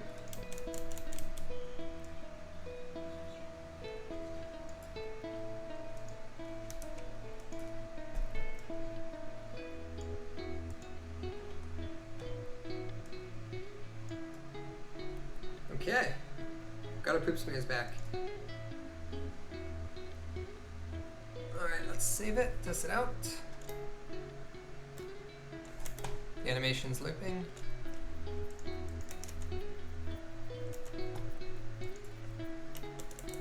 Save.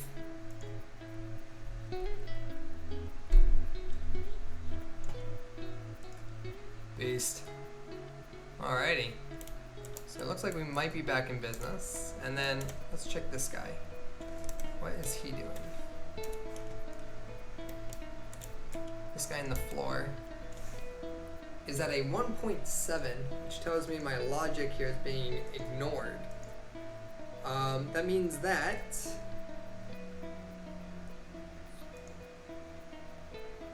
let me see here. Is it possible that the hitNormal.x is not 0? So we're gonna debug.log what the hitNormal is. So on this hitNormal here, we'll say hit.normal. Let's find out what that vector 3 actually is, because I want the floor to be fixed.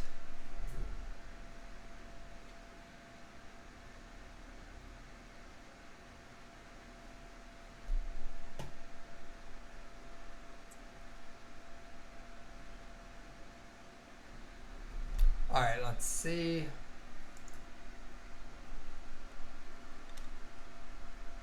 All right, so we got our poop back on the walls. Good. All right, here we go. So I'm gonna shoot the floor. All right, so hit normal, the X is 0. So if that is the case, what happened? Why is it not moving up? Is it like what gives?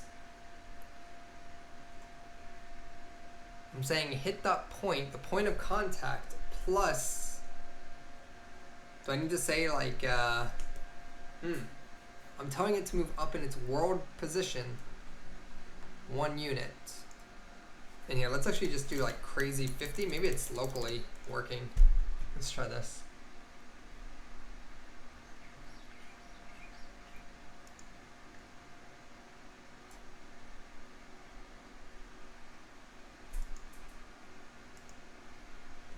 Alright, let's play. Shoot the floor. Alright, it's definitely not doing anything because that should not even be here. So check it out. So none of these got applied a 50, which means that if it equals 0, oh, duh. If it equals, well, if it equals 0, then I'm telling them to say wrong. It needs to be, I have it reversed.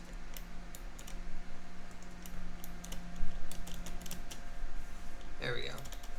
So if the hit normal x is 0, then we instantiate the hit point because it's the wall. Else, or I'm sorry, we do this. We say hit point. If it's 0, it's the. If it's 0, then it's the floor. If it's the wall, it shouldn't be. So we're just going to hit that point. Dun, dun, dun, dun, dun.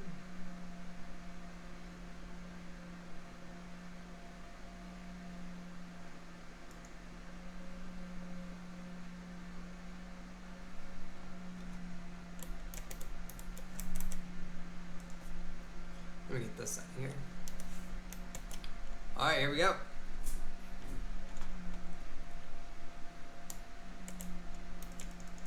All right, so interesting smears, not really what we want.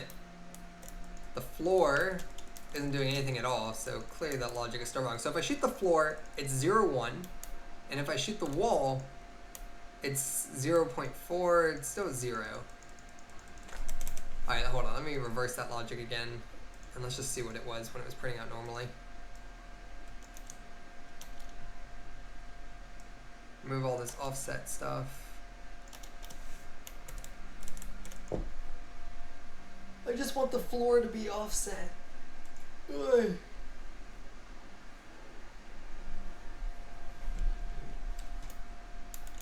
Okay, so here we go. So check it out. If I shoot the wall, all right, it's also 0, so that doesn't help. So what value am I actually looking for here? I guess one thing I could do is I could tag the wall, and the floor, right? And basically I could maneuver that out. Hold on though, actually, you know what? Let me check something here. The offset that I apply to both of them, would that affect both of them? This is the up and this is the vertical. No, yeah, it would apply. Well, yeah, let's try this.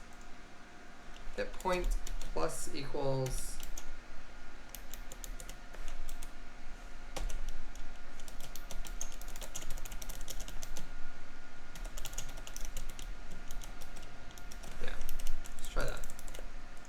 That's at the offset regardless.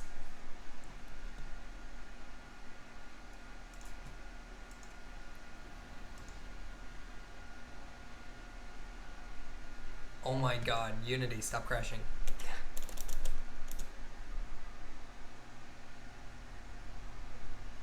At least we saved.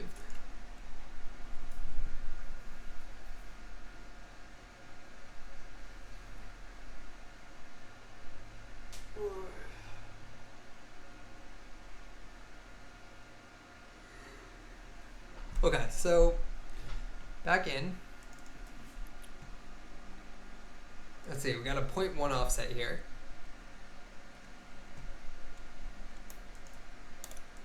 Alright, that still looks good there. And boom, shoot the floor. Alright, I'm happy with this. Check that out. Everyone wins. Boom. Oh, I love this. Look at that. That is so cool. So someone mentioned like, hey, it's floating above. Like if I shoot the corner here, you know, it's like that, right? So the way a video game typically would handle that is you'd have probably some sort of mask on this thing, like a mask that basically doesn't draw it up above this surface. And you could use I don't even know, maybe a shader could do that, or something would tell it, hey, you know, there's something here that you can't do. The other thing is that you have to ask yourself, you know, hey, do we know the surface area of the texture? And we do. And what we want to do is check to see if a texture is fully on a collidable surface, right? So that's what we need to figure out, and I don't know how to do that off the top of my head, so we need to look up how to do that, because I would like to do that. I would like to clean it up. But to do this, we are basically, like, that's the problem, right? The problem is that, how do I know if this texture is good enough for this wall, right? That's basically the questions that we're trying to do here. Let's see here. Trying to see here. So the question that we want to ask is, detect if a texture can fit on a wall C# Unity. Like, look at this, dude. I don't have 8 minutes to figure out if this is even the right video for me. That's why I hate YouTube tutorials, guys. Such a waste. They're all spoon-fed and awful. How do you add a texture to a cube? How do you tile a texture? How do I change the texture? How do you make? Okay, texture tiling based on object size. Let's see. Mapping textures with UVs. You can determine how ProBuilder should treat the image, repeat it, enlarge it, or distort it to fill the space. Let's go in this one. Whoops, not that one. How to add a different texture to each face of a cube. How to make a texture tile and not stretch. Is that what we want? Oh, based on object size. That's what we want. All right, so I want to create a ground plane that can be scaled to any size and maintain the same texture size on the surface without having to change the material tiling every time. Make a plane 1000 by 1000 by 1000, add a grid 100 by 100 pixel texture, and change the tiling to 1000 on both X and Y. Now when you scale the plane, the texture change size relative. Ooh, okay. This guy solved the problem and then wrote a blog on it. That's how you do devlogging. All right, so say you want to create a ground plane that can be scaled to any size and maintained. So although that's not really what we're doing, we should get the idea of being able to detect it. Method 1 is texture tiling. We've been monitoring transform.lossy scale for changes because it's in the world scale. Texture scale. Okay, so here you can use this procedural plane script. I don't care about that. Texture tiling. Let's see what he's doing. He's getting the lossy scale of an object, whatever that means. I don't know what that is. We could look it up in Unity if we wanted to. Here, he is basically saying if the lossy scale is not equal to the previous scale. Interesting. Then you update tiling. So what is lossy scale?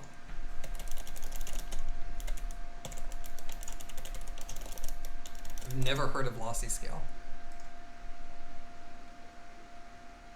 So the global scale of the object is called the lossy scale. Nice. Please note that if you have a parent transform with the scale and a child is arbitrarily rotated, the scale will be skewed. Very cool. So this tells me the true scale of an object. Interesting. Is that important?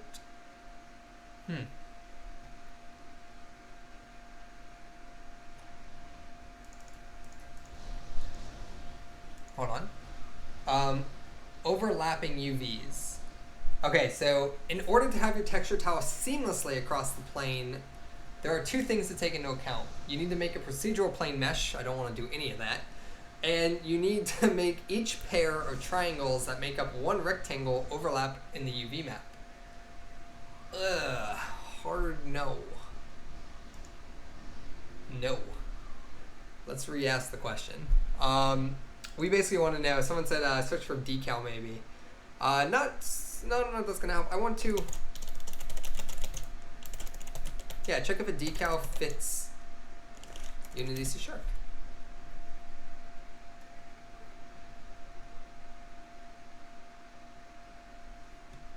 Pirate Cove as example, how to bring Steam VR. Okay, you know what? Blood splat off walls, Unity C#.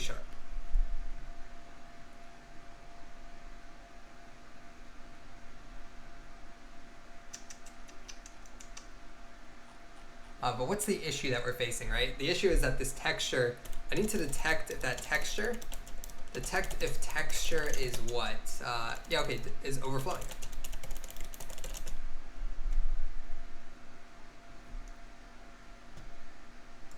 Detect if texture is overflowing Unity. Ooh, what is this? The hash value of the texture. The hash value is a 128-bit number computed in such a way that even slightly different textures have different hash values. The principal use of the hash in this case is to detect when the texture has changed. Okay, we don't want to check for changes.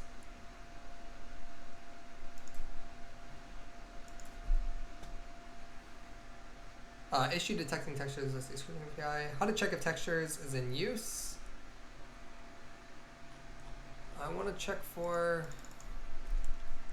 let's see, Unity blood splat overflow issue.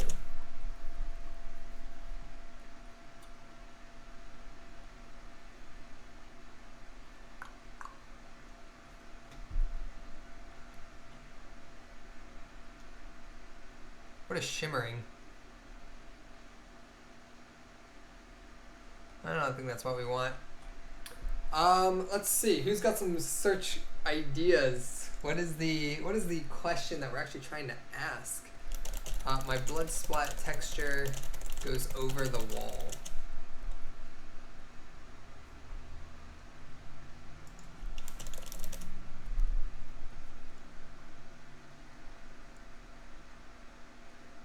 Maybe people are just like, yeah, hey, that's just how it is. You know, maybe people don't really look into fixing that. Although there's got to be a way, man. There's got to be a way. Detect if texture is fully on wall in Unity.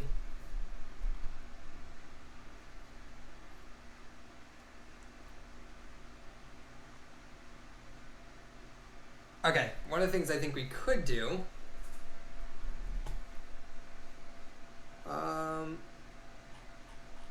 One of the things that we may be able to actually do here is imagine that the size of that texture was a collider. Is there a way that we could detect if every aspect of this collision is touching?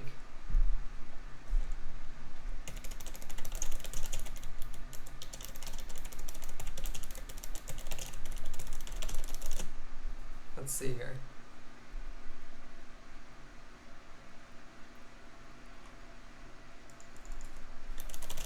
How to know if the texture, or not, I'd say how to know if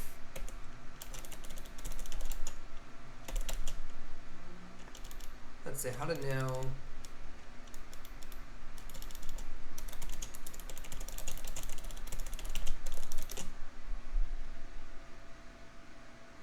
okay, interesting. How to detect what percentage of an object is inside a trigger. So imagine that that blood splat is an object, right? I could detect how much of it is within the trigger, perhaps, of the wall, or the contact points of the wall. So here, percentage of collider within the trigger area. That could be exactly what we want. Collision contacts. I think we're in the right direction here. Let's go ahead here, check this out. So in here, we detect what percentage of an object is in. So how about getting the distance between the sphere's position and the cube's collider's position? All right, hold on, one sec. How to detect what percentage of an object is inside a trigger? If the player is controlling a sphere and I want the game to end when the sphere enters a goal volume, a cube collider, how can I detect that the sphere is entirely or 95% inside the trigger, not just touching it? All right, so this is very relative. So how about getting the distance between the sphere's position? Okay, so my position and like the bounds maybe of the collider, right? If it's a smaller distance, then a larger percentage of the sphere is inside the cube, more or less. That would only work perfectly for two spheres, but it would generally work for a sphere and a cube. Interesting. Okay, that's actually a cool problem. So check this out. What is my blood splat? It's a square, right? So if I look at my blood splat here, like on the wall, for example, this poop smear,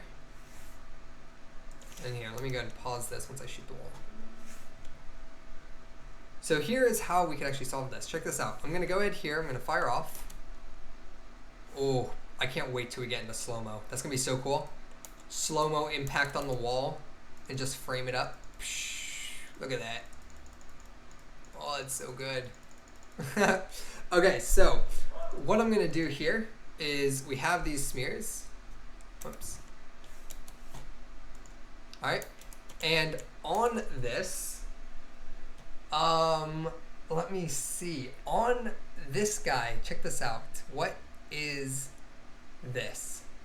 This poop smear is a sprite renderer. It doesn't have a collider. And Let's just, If I added a mesh collider, what would that do?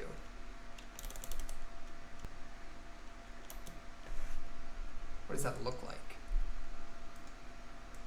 Or if I put this in a box, what does that look like? Is there a sprite collider? Oh, actually, hold on, wait. There's a sprite mask. Interesting. How does that work? That's not going to be what we want. No, okay, never mind. That's not what we want. Okay, let me see here. So we got our poop smears. Mask interaction. Oh, interesting. Visible outside of mask. Okay, that's interesting.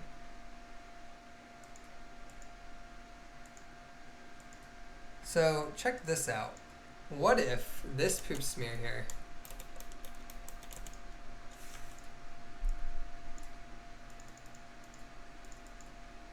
for some reason I can't like touch that once it's already gone. Hold on, let me drag this one in.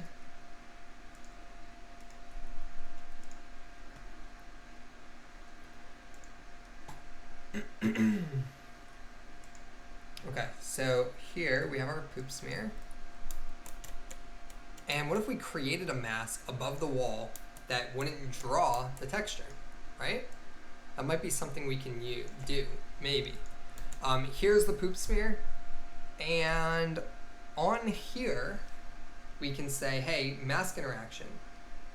But let's give it a mask. Let's say here on this wall, for example, that we can only show it within the wall. So if I select every single wall, if I add a sprite mask, although I would have to know, it would have to be populated with that mask. So this isn't a good idea, because look how this would work, I think. Yeah, this thing wants a spray and all that, and we're not going to do it that way. I don't like that. Shoot. Can we determine if this is above? Let's see.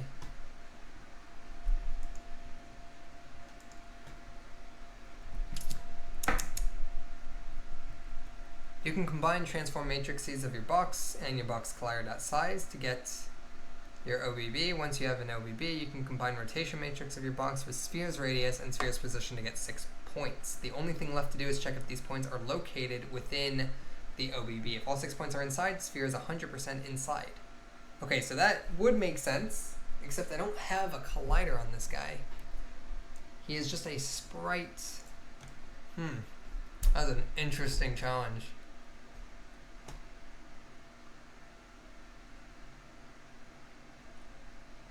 Let's see here. You can combine the transform matrices of these and its box collider.size.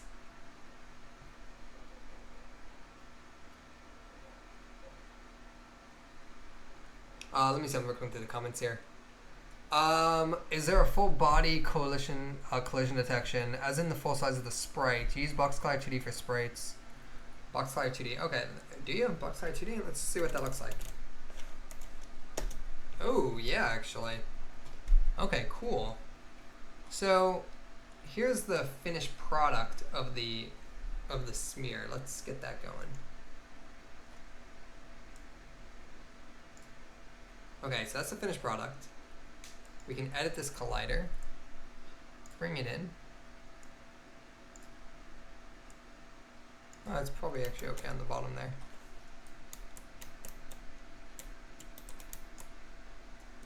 Actually, you know what? I think it intelligently detected that maybe there's something there. All right, so we're gonna keep it like that. So we do have a square. Interesting. So I want to know if a square is within a square. Now, the option here that we're gonna have though is what do we do if it's within a square? We're gonna instantiate it just like normal. But if it's not within a square, then what we're gonna do is basically say don't instantiate it at all. But that's not really what I want. I would love for a masked opportunity. So what we need to look for here is how to do a sprite render mask.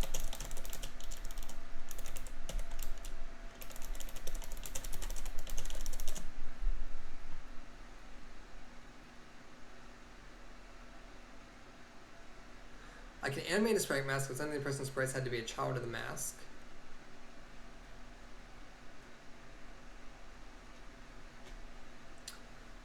Let's see. Sprite mask in the mail. How to create a mask and unmask animated backgrounds. Ooh, okay.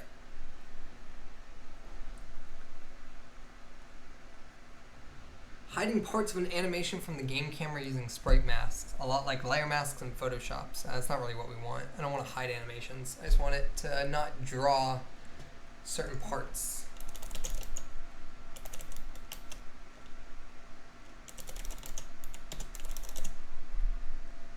Stop recommending me that YouTube tutorial.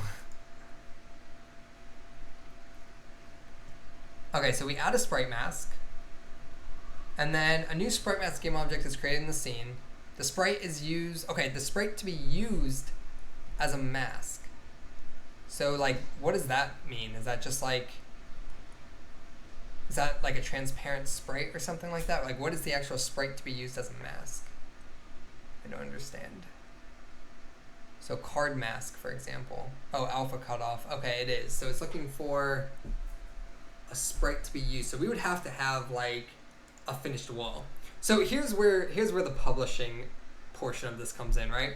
When you're building a game, you're not going to have an environment that looks like this. You're going to have an environment that's probably enclosed. And if that's the case, then you're just going to have another wall stacked up here, and you're going to be enclosed in this environment, and that's just never going to be a problem.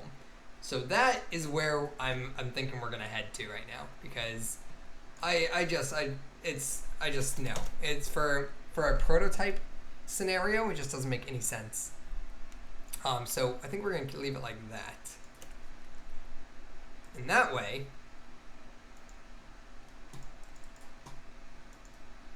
let's remove that poop smear. Because ideally, like, at the end of the day, guys, like, the player doesn't give a shit. This is more so like our OCD of we want it to look awesome coming into place, right? To get that working would require way too much research than what I want to spend time doing. All right, so here is what we have right now. So looking at this, what would be the next logical step forward here? Although it's bothering me. It's very much so bothering me that those things are up there, but there's no quick answer to how to, on what to do when your sprites, your blood splats go over the wall.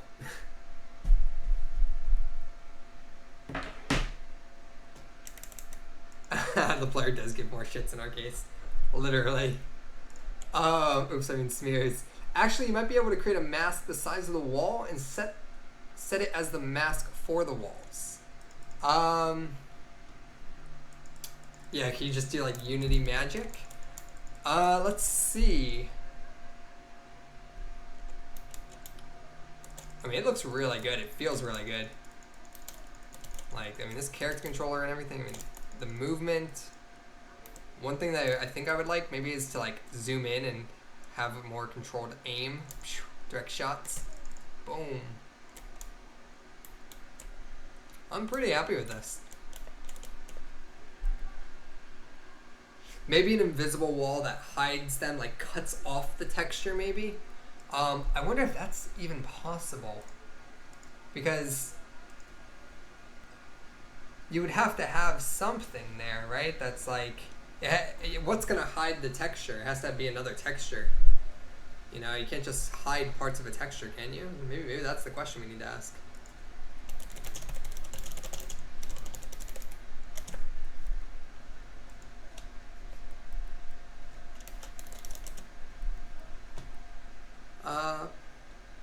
Ooh, here we go.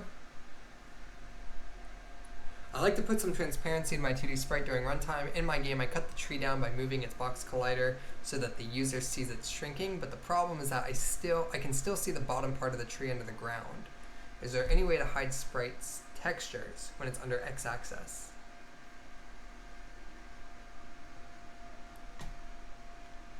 Make a material with this shader and add it to the sprite. The shader should work with it. All you have to do is transform the tree along the chosen axis. Parts of the sprite under x-axis will not be rendered. Oh, interesting. Okay, oh duh. Guys, it's like a dissolve shader essentially, right? We're only rendering portions of this thing. Okay, that is how you can do this. So looking at this guy's shader, let's see, shader random test, main text, and all he's doing is he's basically saying lighting, no lights. UV main text, he's basically saying along one of the axes. And then input surface out, adding value where this text will change at the height. So input world pose based on some value. I don't fully know what's going on here, but I get the idea of it. Fully albedo, he's controlling an alpha threshold. And I think that's what's controlling it. And then that alpha threshold is like attaching like a noise map to something. Kind of like a, what's it called? Like a dissolve shader. It works the same way. Let's see here if we can actually find something that we could use. See, look at this. This is exactly what we want. Look at that example. That is what we want, where we can basically, the problem that we then face though is detecting how much of this damn thing is on it. What's the exposed part? So there was a lot of little logic pieces going on here where we're going to solve it here where, okay, we can now control the masking of this sprite, but then what about determining what's not on the wall? And that's going to be another problem of detecting. We have the collision points, maybe what collision points were used and compare that to the collision of the texture, you know? There's definitely a lot that we could do. I think it would take way too much time. This is something that would legit take me at least probably a full day to get working.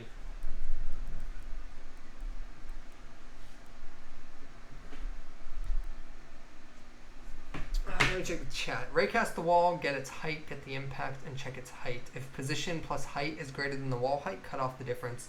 Yeah, that actually wouldn't be, that actually is not a bad idea. Not even raycast, just use the collision, I guess, right? We should be able to get the collision height. And then we can check the height of, the height, we know the height of the texture, I guess, right? We can check to see if, hey, if the height of this, right, we can check to see if there's some sort of offset. But I don't like where it's going. It's going into too much for one little piece of detail. Which is, by the way, guys, like that's what video games are. Video games are just hard because there's so much little attention to detail that goes into them. Which is why everyone that I train on how to become a game developer and software engineer, like use game development as a gateway to software engineering because enterprise apps are not this difficult. You know, attention to detail is what video games are, and it's why they're hard and can be frustrating. But building enterprise apps, you get paid more, and the logic and problem solving applies directly to them, and it's so beautiful. Yeah, this is all refining stuff. So let's see here, detect the bounds of the collider versus the intercept point. So the problem with that, though, is that we're still gonna, it's either we render it or we don't render it. And I would like to shave off what we don't render. And that shave off happens from the, that shave off will happen from the shader. So we're not gonna get into that. Too much refining for me to sit here and do that. Okay then, so let's see here what we do have and see if there's a direction we can take this in further. So let's see here. Nice. I mean, this thing looks so good. Nice. One of the things we could do is we could go into like the PT hallway demo with this gun and just shit that up. What are we thinking here? Sounds like a shader and a script to add to my toolbox later.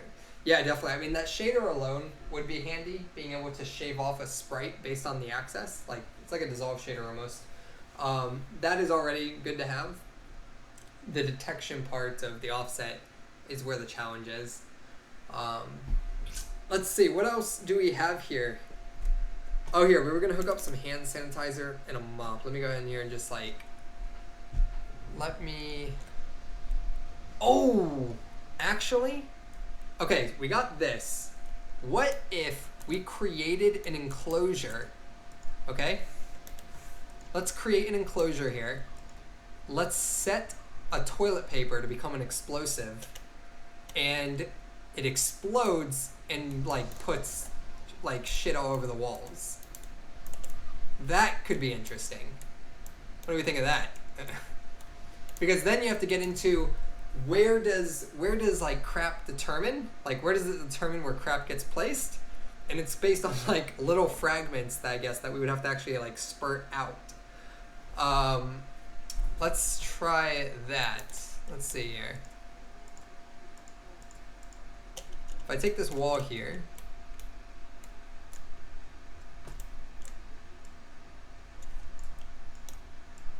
I don't know if it's going to be too much effort to do this type of thing. Maybe, I'm not sure.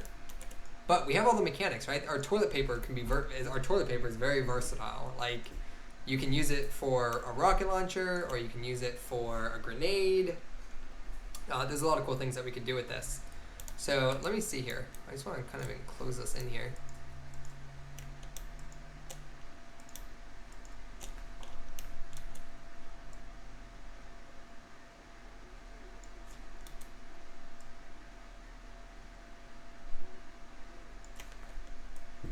Alright, I don't know what happened with these three down here not going up, but it's okay.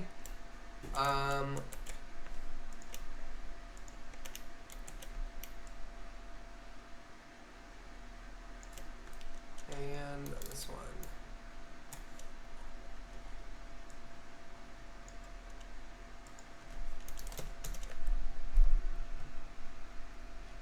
What happened? Why?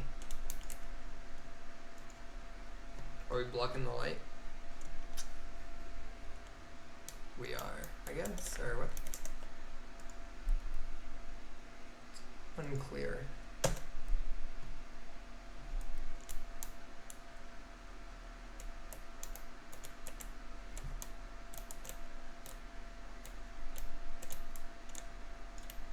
Dude, what did I just do to this?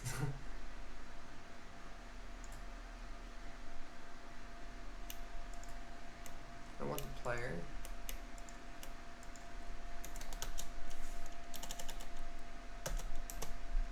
Wow. Okay, well, we're just going to revert that back. Hold on. I don't know if that's... I'm not 100% sure I want to even commit to doing that.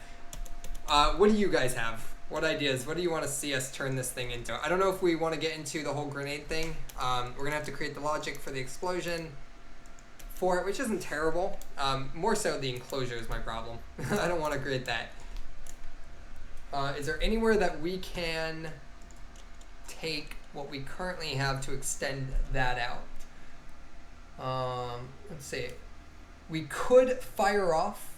What I would be would be down to do is we could fire this off, and when it hits the wall, then we can explode it into even more. You know, we could do that. Let's see here. Let me add that wall back. Oh, missed the opportunity for that. Dang. Let's see. What do we got? Where's our walls at?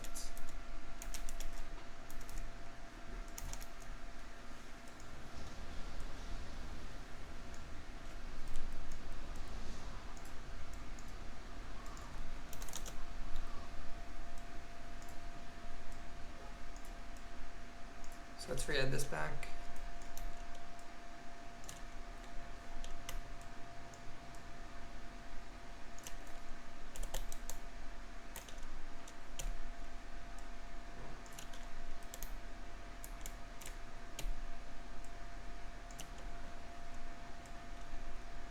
So what are we thinking? I have to re-add this damn box collider. Download one of Al's environments from Filebase. Yeah, let's actually go. Let's do that. Let's actually hop in there and see if we can paint it up. So I'm gonna save this. We have our scene here. His environments I think are gonna require the render pipeline, but we'll find out. So let's do that. So here we have our poop launcher. We can go into like the PT hallway demo and paint that up or something. Rolling toilet papers on the ground, then setting fire to the trail they leave till it reaches the end and explodes. That's funny. Let's see. So inside of Filebase here.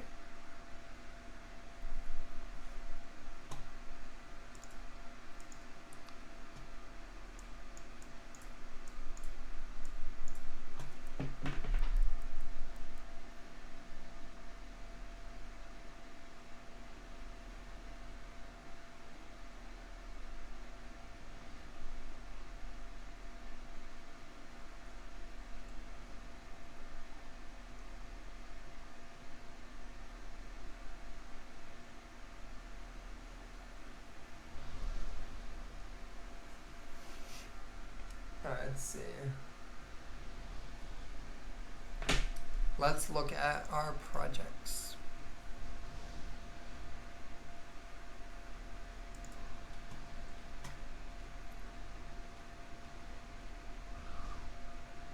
Alright, let's see here. We have the hallway. This is a full environment scene created in our pro workshop on how to level design and build a PT hallway in Unity. It uses the standard renderer, so if you guys want to use it as a basis for your project, feel free to. Oh, nice. We can actually just download this. Be sure to look into our vault to see how we built it and what code you can use to make your version of this game. Keep in mind the download is big. Let's do it.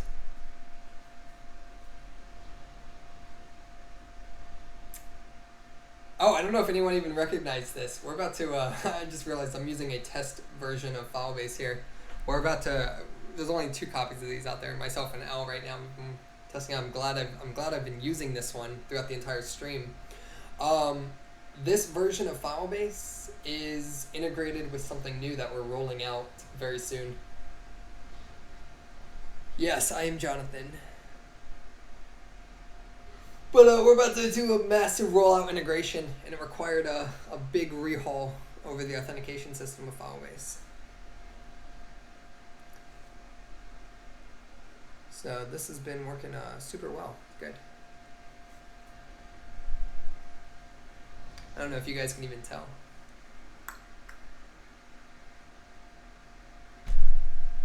Alright, let's see here. Let's import that.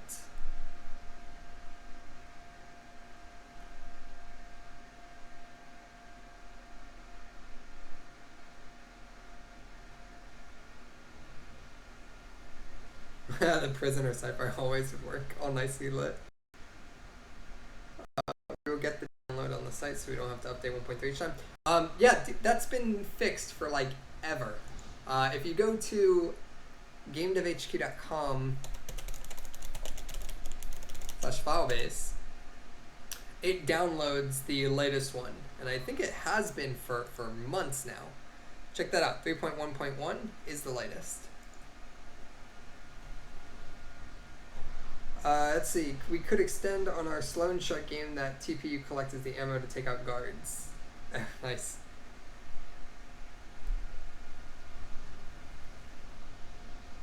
People keep reporting that they're downloading the 1.3 package. I don't know what you're talking about.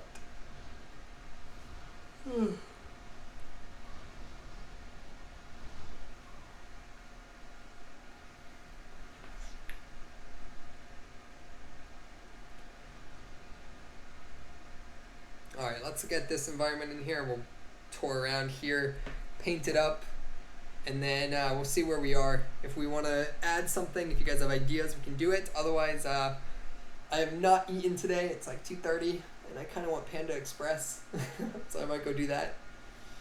Let me see. Hey, John, for the game jam, there's a toilet paper item there, prison life. Hey John, for the game jam, does it have to be a new build for jam, or can it be an extension of an older build? It just has to be Filebase, and it has to be around the theme unconventional items. As long as you're using Filebase, that's all that matters. The ultimate jam can be whatever. The ultimate jam that ends in September, that can be used for whatever you want. You know, there's no theme. It's just make a game, publish it. I'd say I bought your Udemy course, the Ultimate Guide to 2D Mobile Game Development, and because of that, I made and uploaded my first game. I'm just waiting to get approved by Google Play. Dude, awesome. Congrats. John Al made a great looking scene last week or so in like a week of Resident Evil Police Station. The making of it was a sight to behold. Dude, Al did that in 3 days. That was insane. That was like actually insane. I can't believe it turned out how good it did. I think he spent 3 days building it and then 2 days polishing. But yeah, like it's on our YouTube channel. You can watch the whole stream. Al is a genius, guys.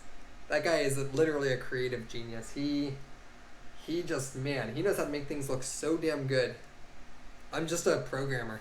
That's why I use Filebase. I don't want to deal with the art. And what's crazy is Filebase out of the box looks good, but like even this scene right now, Al could make this look so much better. He could add post-processing to this. He could make this gun not look so flat. Like, dude just knows how to kick ass.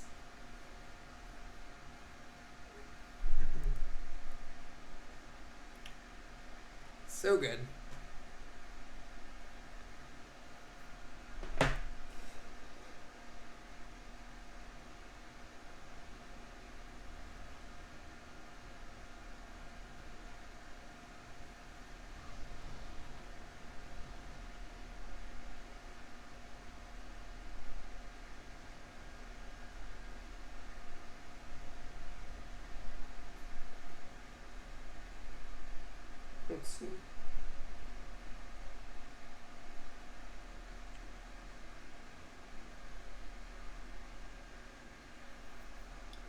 Alright, so let's see here. So that scene is good. It's all that I thought about adding it to a loan shock. Alright, here we go. Let's see here. We just downloaded that interior. Where's that at? PT hallway. Locate. And actually, hold on. Is that a bug in Filebase? Oh, recent. Well, yeah, it is. Recently added. It's not sorting properly.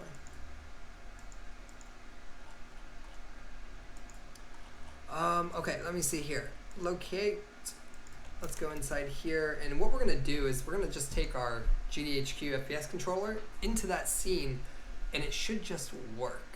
So I'm going to go ahead here. I'm going to prefab this. And from there, I'm just going to double click the scene file. So I'm going to go into the scene.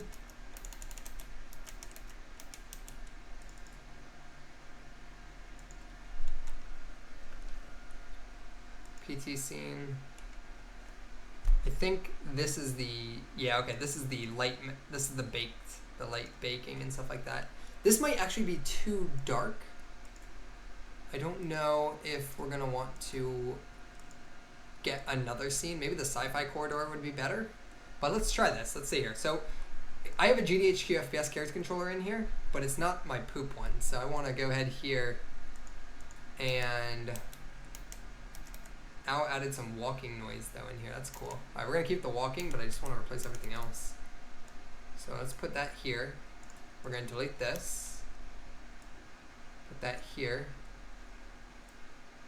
I think I'm in the building.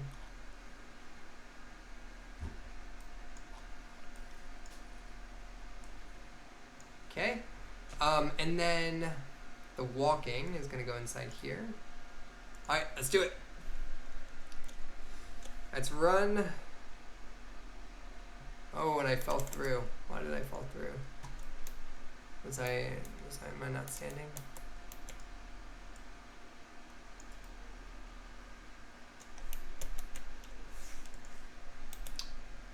Ooh, wait, I have a character controller. Did Al forget to add the colliders to this room?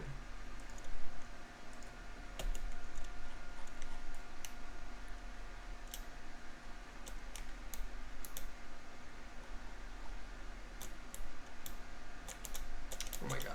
Okay, let's see here.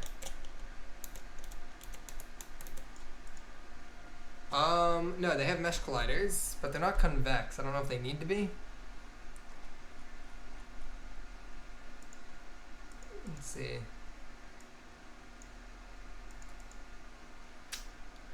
Yeah, they might need to be convex, those colliders. Because I'm falling through them. That's super annoying. Let me see here. Where's the floors? Static. Oh, okay. Alright, hold on. We're just gonna... Everything's getting a collider now.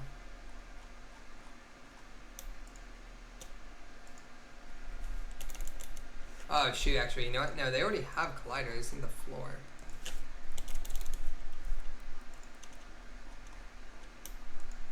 They seem to be convex. Let's try that. And no, what the heck? Why am I falling through like that?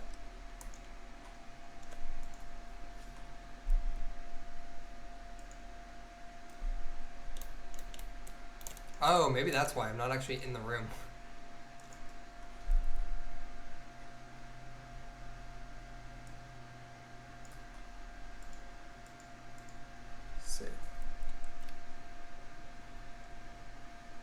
There we go.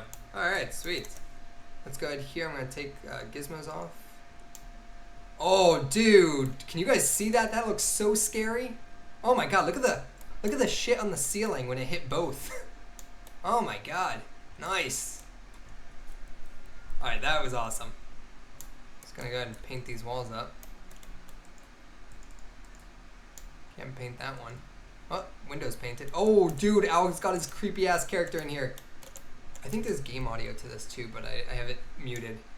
Oh my god, look at this dude. Let's paint him up. Oh, wow, so creepy.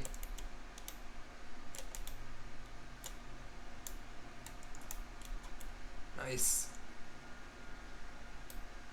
Where are you from, Jonathan? Yeah, I'm from the US. I'm from Atlanta originally. I live in Hawaii now. Alright, very cool. So, what are you guys thinking? We streamed for like 4 hours here, I think. Pretty awesome. Long story short, we have a rocket launcher that shoots toilet paper that leaves cramp stains on the wall. Nice. Very productive day, guys. So right now, if you're just tuning in, by the way, we're running a game jam.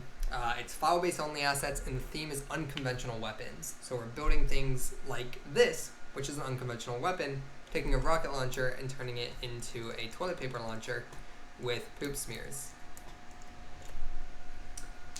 Let's see.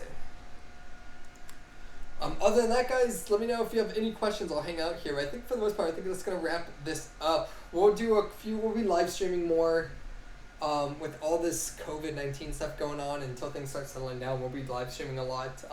Pro members, we're still gonna be doing our Tuesday and Thursday workshops starting this week. So you'll get exclusive access to those. And then I think owls are always gonna be free. Thursdays is pro members only. And then if you don't have Filebase, you can grab Filebase. We're offering $99 memberships. So the pricing of GameDevHQ just went up. It's like $300 a year now, because we're about to roll out a bunch of new stuff and all these integrations that we've been working on. So you can take advantage of the $100 coupon for access to Filebase in the description. All right, just use code COVID-19. You'll get access to 3,500 game assets and growing, with thousands more on the way.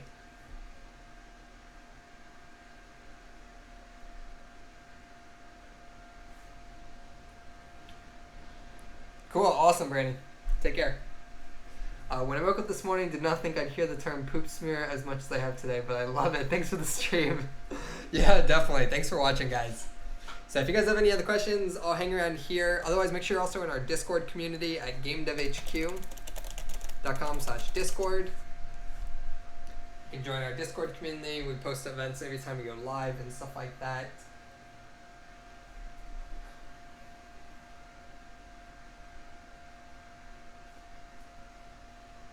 So, and I think we're gonna figure out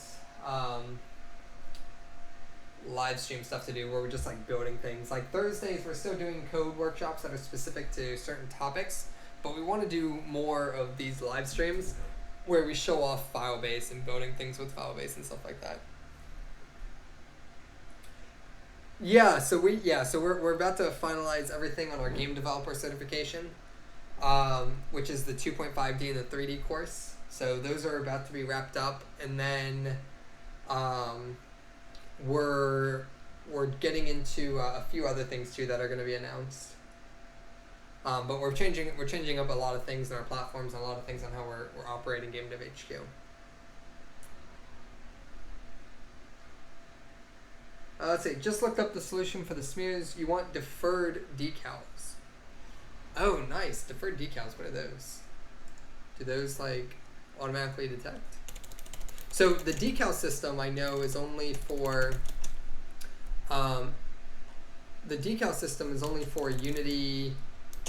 What is it? I think lightweight render pipeline stuff, universal render pipeline, but I'm not sure. But it looks like there are Unity deferred decals with new script or rendering pipeline. I was wondering if you think of having a built-in decal solution with the new SRP. Yes, SRP supports decals. I'm not really sure how to use them right now, but there's a decal projector. And then maybe that will let you maybe that automatically does it for you. Nice. Oh, that's cool. Oh, maybe we'll do a pro workshop on the decal system.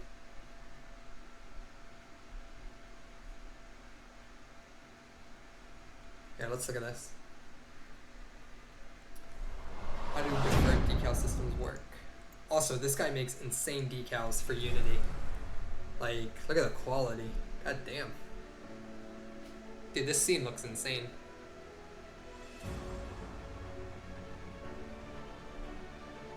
I think they work in lightweight render pipeline too, I'm not sure. Or are they HDRP only? Dude, look at that blood, my god. So insane. Okay, so how does this work? Is it going to show me deferred? Wow, that's a really good decal system. Look at that. God damn. What? What? Is this Al making this video? Making things just look good in Unity?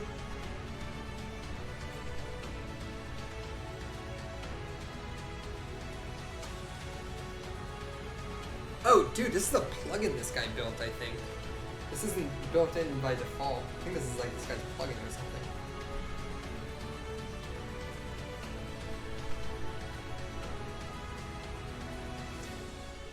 Impressive.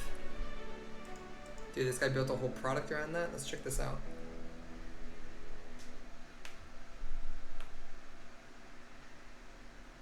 Oh, okay, gotcha. Right now they're only HDRP. Let's see. What does this guy charge? 20 bucks for this. And what do you get? It's just a decal playset. Very cool. Dude, that guy knows how to make scenes look good in Unity. Damn. Should reach out to him. Let's see. What else do you guys got? I think that's it. Longest one yet. Let's see.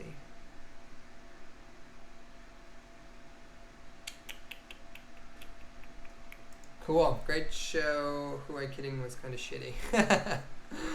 Another question. What's your opinion on those visual scripting assets? I don't have an issue with visual scripting. I personally am not a fan of them. And if you want to be a software engineer, don't use them. You know, if you want to learn to program, but there are purposes for them. And I will say, in the real world, you can expect to be using some of them. Like, for example, when I worked for this AR startup, we were using Playmaker for scene transitions.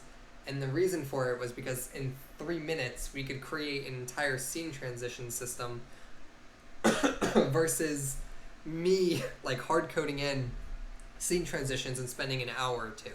So in the real world, if something's going to solve your problem in 3 minutes versus 2 hours or 3 hours up from a developer's time, then you're going to learn to use a visual scripting tool.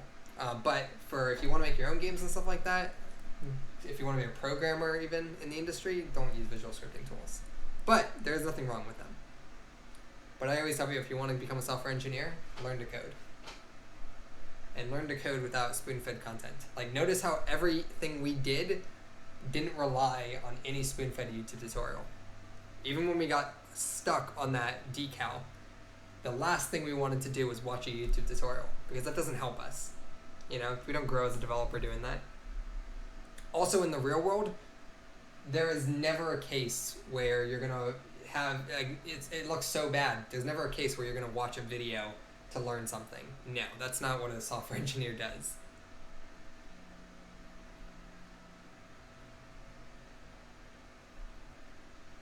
Yeah, definitely. And tools development is big. You know, look at Filebase, right? This is all written in Unity. Filebase is probably 10,000 lines of code. It's insane. And we just finished a massive integration with it. Like, you guys can't really tell other than, for the most part, we kept everything identical except for the authentication backend and this little area up here on the top right. But other than that, we had to go through Filebase, had to relearn how everything works because we haven't touched this project in like 4 months. And then we had to scrap the entire authentication system that we're currently using and hook it up with our new platform that we're rolling out. So tons of work, but editor tools, man, you talk about value in a company, guys. If you learn editor scripting, and we have an epic course in development on it, but if you learn how to build editors, like what you see here, this plugin development, you're super valuable as a developer. Tools developers are one of the most highly paid in the industry as well. Are there going to be more sections on the C# Survival Guide? Yes, there will be. And in terms of raycasting, we have a lot of good stuff on raycasting on our YouTube channel. So we did a 3-part series of raycasting on YouTube. You can check that out. I recommend it. And in terms of the C# Survival Guide, yes, we actually have a lot planned on it. So Unity and I just renewed recently a license for the C# Survival Guide. And it includes a bunch of updates that are planned. Let me see if I can pull this up for you guys. What was it? This was the... Here, I can tell you exactly what's coming this year to this. And we have some things that aren't on here that are coming, but we have a commitment to get these updated. Let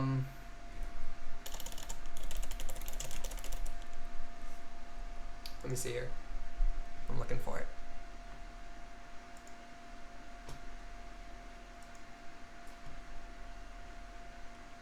Yeah, deliverables. Let me just take a picture of this. I don't know if you guys are gonna see this or not, but this is our schedule right now for what's coming out. So, and these are gonna be for GameDevHQ Pro members only. So, and our platform. Unity Learn Premium is gonna get some of it, and then majority of it's gonna be on our platform only. But here is the photo of that. Here's our guaranteed release schedule for this stuff. This is like things that have been in production. But basically, we have an entire section on coroutines coming out, entire section on scriptable objects coming out. We're doing the observer game programming pattern, the flyweight programming pattern. We have RubberCrest coming out, dependency injection coming out, unit testing coming out. We also have things on stacks and queues coming out. And we also have extension methods coming out.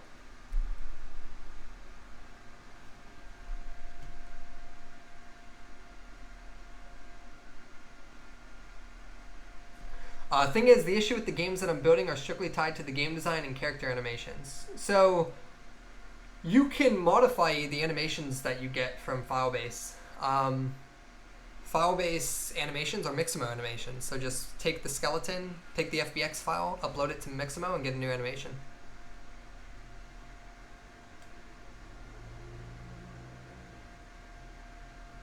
How is the pandemic here going? It's not great. we have like 150 cases here. We're on complete stay-at-home orders. Businesses are shut down till April 30th. So right now, like food-wise, it's takeout only or grocery stores, and you're not supposed to be out. Like if you're out, they're not, they're not ticketing people, but they're giving warnings saying you need to leave or go back inside or do whatever. You're allowed to leave your house, I think, for like exercise purposes and getting food or pharmacy type related things. But yeah, the world's getting pretty crazy. Right now, guys, is the perfect time to utilize this moment and learn a new skill that is future-proof. This is future-proof. Software engineering, Unity jobs, remote working, right? This is the opportunity where if you're serious about turning this into a career, then consider joining GameDevHQ and put your time in, because we have a lot of workforce development stuff coming out soon that we're going to be announcing, and yeah, this is the perfect time to take this seriously and pursue a career with Unity and C#, whether it's games or beyond gaming.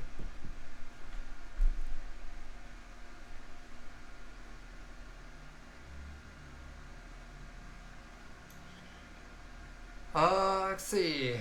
Anything else is unknown to me. That April 30th rule is insane. I go for walks every day. If they try to keep me on lockdown, I smack a fool. Don't be put out for casual cruising. Be outside with a purpose. Yeah, exactly. Yeah, social distancing. It's legit. It is legit. You should be doing it.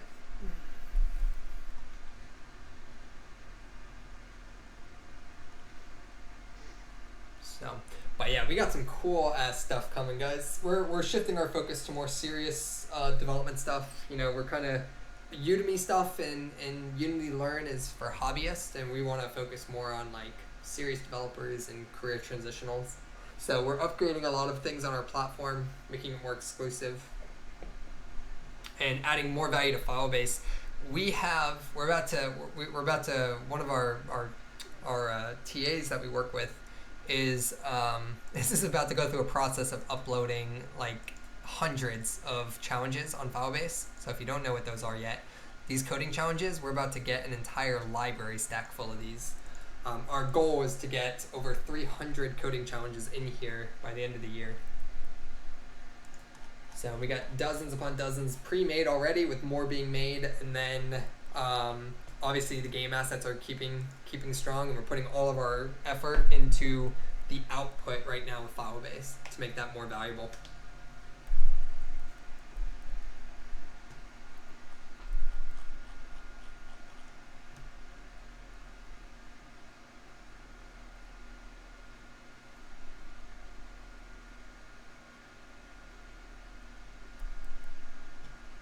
Yeah, and that's one of the things too. We realized, like, one of the things we're doing with questions and stuff like that is we want to make sure that we're supporting that. So, like, for example, on our community page, this is where, like, all pro members, if you're a pro member right now and you're not in this community yet, the mastermind group, get in here, because Unity support forum, this is where everything gets an answer. Nobody goes unanswered in here. And it's myself, it's Al, it's our TAs, and other serious developers of our pro members answering questions here. This is the best place to get Unity support on whatever it is. So if you ever run into an issue and you want someone more experienced to take a look and answer it, this is the best place to do it. So that's this Unity support category.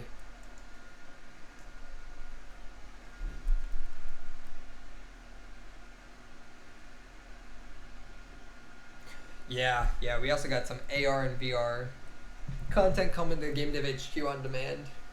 So right now we were focusing on the certification track, getting that out the door, and then we're going to focus on the AR, VR, and the survival guide. But we got some cool workforce development stuff coming out.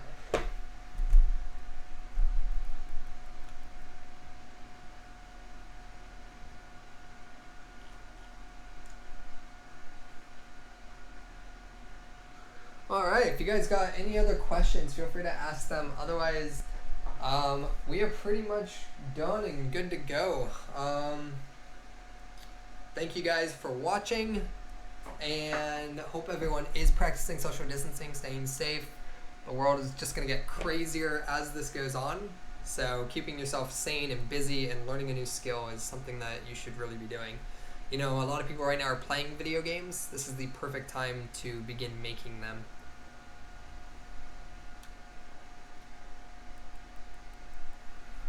Where can I see the file database to see all assets? Just download Filebase. You can download all assets. Just go to Filebase, go to GameDevHQ.com/Filebase, download it, put it in your project, go to Window, Filebase, and then you can check out all the assets.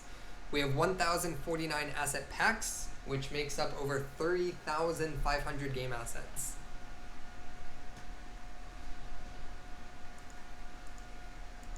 And the assets are yours to keep.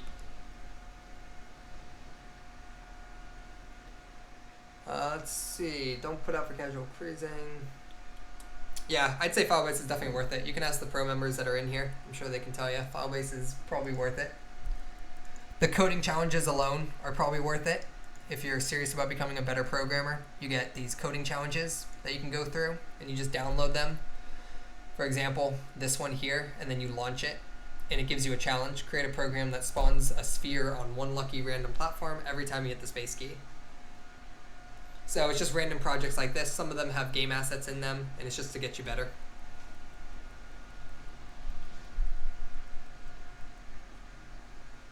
Yeah, hey, what's up, Justin?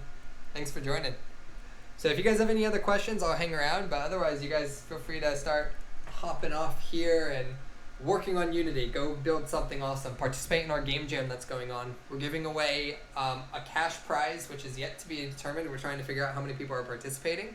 But we do have a cash prize giveaway, and then we're also giving away tokens to our $3,000 intensive training course. So it's a 6-week or an 8-week now intensive training program.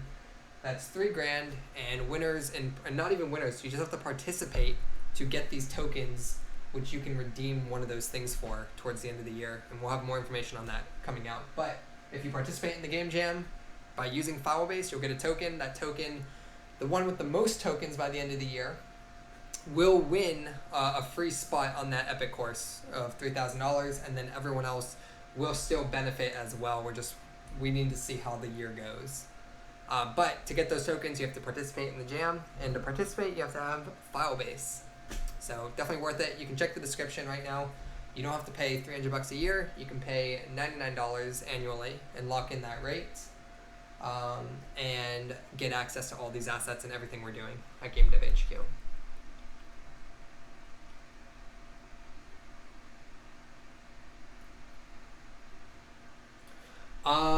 Everything from courses to the Filebase is worth it. For participating in the game jam for crazy weapons should be a complete game, right? No, the game jam doesn't have to be a complete game. A game jam there's never a complete game. A game jam, like for example, what I just built today, right? This toilet paper thing, that could be the game jam submission. You know, you created this, you put it in an environment, and it's just fun to move around and shoot and spray paint, crap paint all over the walls. You know, that's the idea. It's cleverness, funny. It's the interpretation of the theme. You know, that's what we're looking for. And it's not a competition. We don't do competitions anymore. It's all about participation, growing your skill as a game developer, and then we're awarding those with these tokens. You know, we will give cash prizes to the community favorite, but there's no first place, second place, third place, and the tokens are for everyone that participates, so that someone who is serious, if you participate in all of our future events, that shows us you're a serious developer. We only accept serious developers into that $3,000 program. You're going to get it for free because you've shown that you're a serious developer. You participated in our events, and you're constantly pushing your skill as a game developer. Yeah, the ultimate game jam is the one that needs to be complete. It just needs to be published. We need to be able to buy your game in September.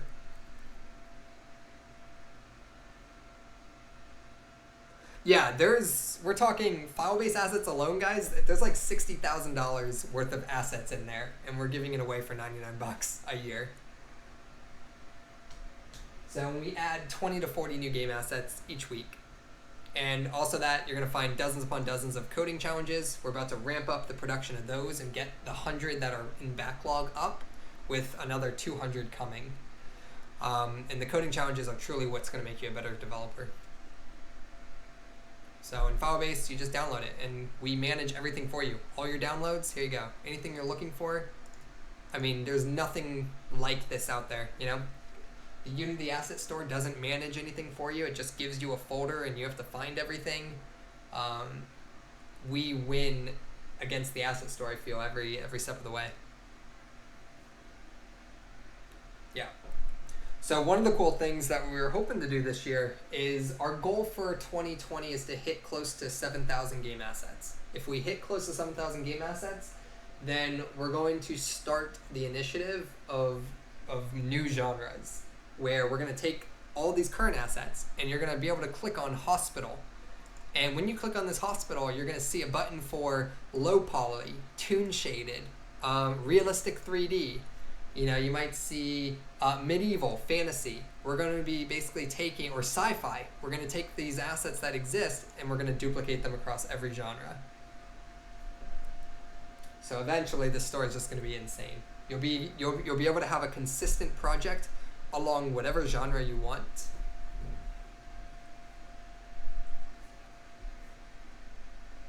Yeah, definitely. Look at what Al did. He used just Filebase to build that insane RE2 environment, right? Like, and then he brought it to life, and god damn. I mean, you look at the picture of the original PS2 game, and you look at his, and for a second I thought he was playing the original game. Like, that's how good he made it look.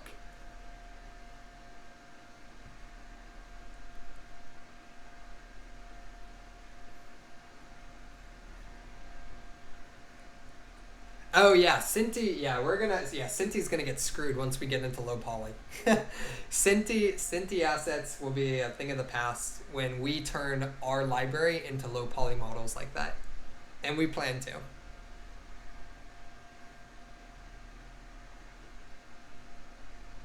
And the problem with these asset packs, right, is that the asset packs like Cinti, they're expensive. You're paying $60 an asset pack, and you don't even get completed packs to make your full game. Most people don't even publish the games that they buy these asset packs for.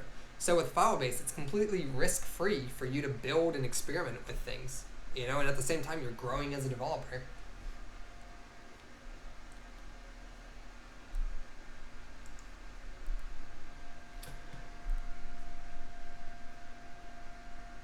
Let's see, I haven't time to try the assemble something with them. I use the modular one for an editor tool. GameDevHQ is going to take over the world. Yeah, hopefully. Yeah, maybe. One shit stain at a time. Yeah, I mean that's what Filebase started as. You know, people were spending money on asset packs and not using them, but it turned into more of like this crazy tool of inspiration to just be able to build and experiment with risk-free. You know, if I don't like the asset, no problem, put it back. If I want it, you know, and I can just conveniently search for whatever I want and just simply download it. If I want this jar, I can get this jar. You know, there's no large asset files you don't have to deal with, and everything is just managed for you. It's so good. Yeah, we're about to hit hard on characters. Those are coming. You can see here, we've already started on it. There's 35 characters right now. And some of these might be tagged as body parts. Yeah, I think so. But we're about to get into character development. And all of these characters, they're rigged for Mixamo. So you can just attach any animations off of Mixamo for you. And we're going to have a crash course coming out soon on Mixamo that demonstrates how easy it is to take one of our models, hook it up to whatever animation you want, and then use it. Yeah, we'll get into all sorts of characters, creatures, animals. But we're about to get into humans, and we're gonna have a bunch coming very soon. So Al's pretty productive with that stuff. I think he's been able to get one character done in like 3 hours. So he's a beast.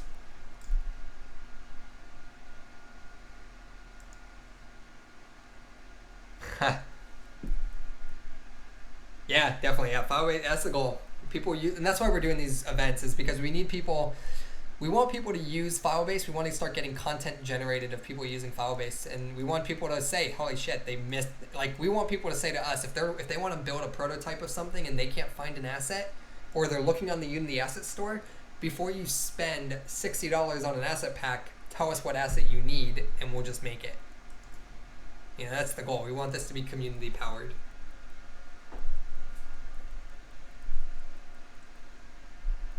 The lawn gnome. I don't know. Was that a thing? Was that a joke, or was he ever gonna actually put that on there? I don't see the lawn gnome in here. You go ahead and put him in the request and tag him. Could use a fox character.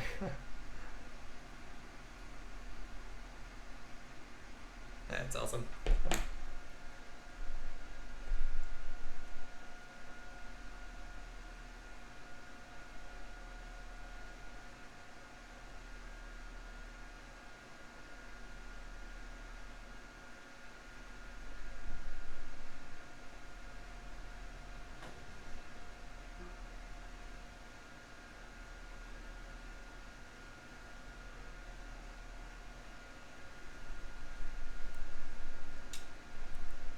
Let's see. Who in here is participating in the game jam that we're doing? The Filebase only, the unconventional weapons one. Who's in this chat is participating in that?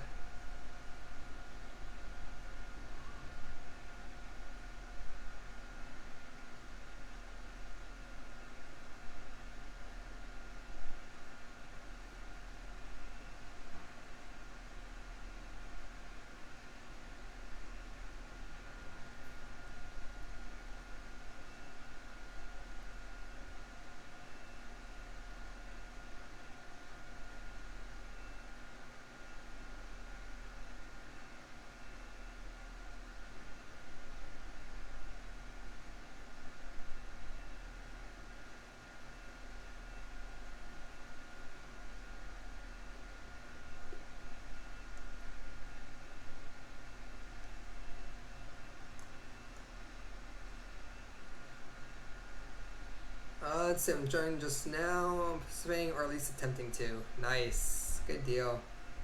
I'd like to, but not sure all the time due to other projects. So yeah, so this jam is going on until April 5th. Raises a hand. Spent this stream building a scene. Nice. Good job, Tom.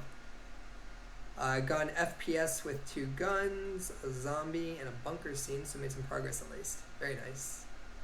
Was studying yesterday one of the courses, and I went to finish that first. Cool, very good, awesome. The jam's timing was really bad for me. Just did a jam a week ago and feel off juice. If I'd known, I would have waited for this one. No worries. Yeah, this was very impromptu. We're gonna have more. Our plan is to do them once a month right now. Again, get back into regular game jams.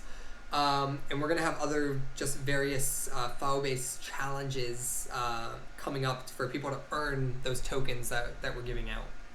So everyone who participates in this jam gets the token, and like I said, at the end of the year, the winner of the most tokens will get the option to take place in one of our intensive training courses that are valued at like $3,000 right now. And we got a ton of events planned that are eligible for redemption of those tokens. So not just one every month, but we might have a random event that's like, hey, bring this asset to life, and whoever did it, bringing this asset to life, and by participating, you get these tokens. So there's never winners in anything we do. We might do community prizes, like the Game Jam has a cash prize, but the tokens are just for participation. But OR, you'll have other opportunities to get tokens this month. So we got a new, what's it called? We got a new community guy, content developer, I think, starting with us soon. Al and I have been talking to this guy. We're going to, I think we're reaching out with a job offer today to bring someone on board. So we have 4 artists right now, and we're looking to help bring on someone who can do all of this coding challenges, because right now we have too much stuff on our plate. Like, I don't have time to upload everything and all that, so we need someone who's going to help us out. John, would you speak to the new courses that are in progress or planned? Yeah, definitely. No. So we're shifting focus to serious game developers, and we're putting a lot of emphasis on our game developer certification. So our game developer certification is the 2D, 2.5D, and 3D courses. The 2.5D course, which is right here, inside of environments, and if you go to tutorials, actually, we're about to release this on GameDevHQ. It's the 2.5D platformer course. And then we are also going to be releasing soon the 3D game for the certification, which is the RE2 level. So we've been waiting for Al to build that out so that he could actually deliver it to me so that I can finish up all the videos for it. So we have that coming out, and then we're going to be finalizing that. And then the C# Survival Guide is getting a ton of updates this year. And then we also have AR Foundation and VR courses coming out this year as well. So we're working with Oculus Quest, and we have a sit-down experience course that's an introduction to VR and sit-down experiences coming, and then that's going to lead into our intensive VR course, which builds a stand-up experience and a room scale experience using the Oculus Quest. So the on-demand one will be available to pro members, and then the Epic VR is $3,000, and I think we're going to include, it's probably going to be a little bit more because we're actually going to include the price of a headset so that we can send people a headset and all that fun stuff. Because you'll need one to participate in the Epic course. And then we have a Mixamo crash course coming, and I'm trying to think what else we had. And I think it's planned. I don't know. I gotta talk to Al how we're doing this. We do have a new. We have a new timeline and Cinemachine crash course coming. So right now we have our cinematography course. We're gonna completely redo and give an overhaul and turn it into a crash course on using timeline and Cinemachine. And then I know a crash course on post-processing is also coming out. So we just recently released too the crash course on the Unity Profiler and Big O Notation, which you can find on GameDevHQ. And I think for the most part, that's all we have planned for this year.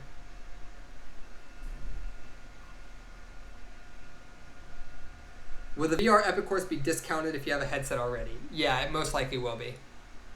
Yeah, it will be. We're not going to send you one if you don't need it.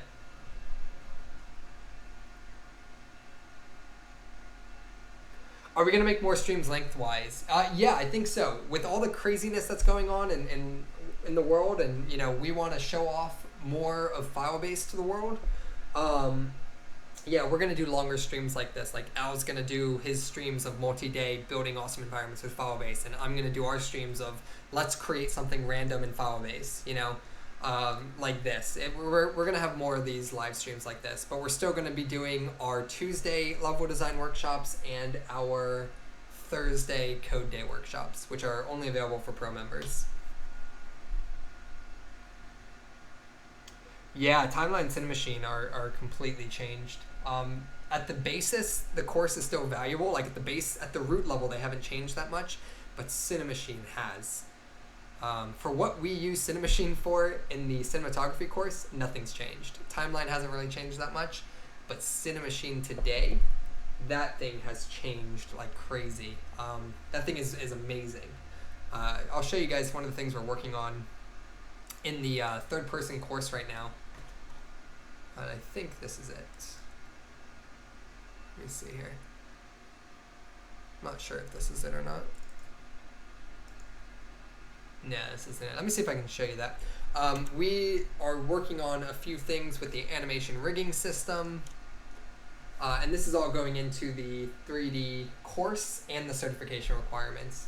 But the system in place that you can do with Cinemachine today to create character controllers is beyond insane. It's just so damn good. So, and then we're looking at like Unity-specific topics that we're going to be doing crash courses on. We want to get out of a content library. We don't want to be a content library. There's more value in you guys actually learning how to code than watching us make games. You don't need a course that teaches you. I shouldn't say teaches you. You don't need a course. If you want to make a racing game, for example, or an RPG game, you don't need me to show you how to do that. You can go through our learning track that is designed to get you career ready in everything we do and like go beyond gaming. Think like a software engineer, all on-demand content, and make your own RPG game or racing game. If you go through our courses that are available today and say, hey, I really want to make a racing game, can you make a course on that? Then we failed to do what we set out, which is to teach you how to think like a software engineer so that you can go on to build your own exciting games and applications. This is what we're working on with the new Cinemachine stuff. And this stuff is insane. I mean, we have this insane, smooth third-person character controller working with Cinemachine, and it's just, I mean, everything is so damn good with it. Like, everything is super smooth. You can see here we got some, like this course is going to be insane. And it's only available on GameDevHQ.com, and the certification portion of this is going to be epic, because we just got everything positioned and in place. We're working with the new animation rigging. We're getting into IK. It's just really, really cool, and we're doing what we set out to do, which is train game developers, and we're certifying them so that they can get jobs.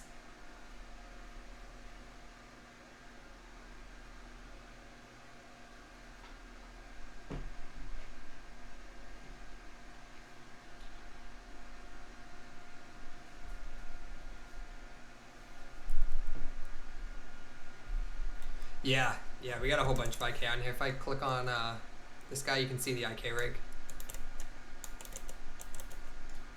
So the new animation rigging system in Unity 20.1, that's why we're on beta right now, is insanely easy to use and insanely good. I've never experienced IK being so easy. Usually IK is like the biggest pain in the ass.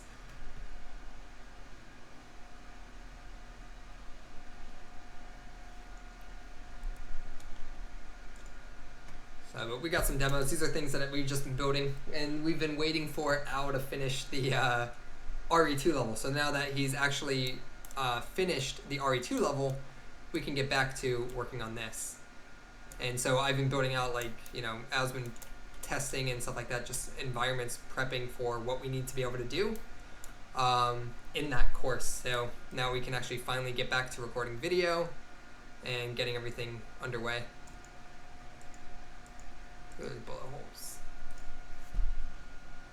So yeah, that's what this new course is focused on. But yeah, once we get over that, that's it. We're done making new courses and stuff like that for a while. We're doing crash courses around specific topics of Unity. But we're not making courses on racing games and RPGs and RTSs and stuff like that. Like, it's not our job to show you how to make those games. It's our job to teach you how to make games so that you can make that game if you want to.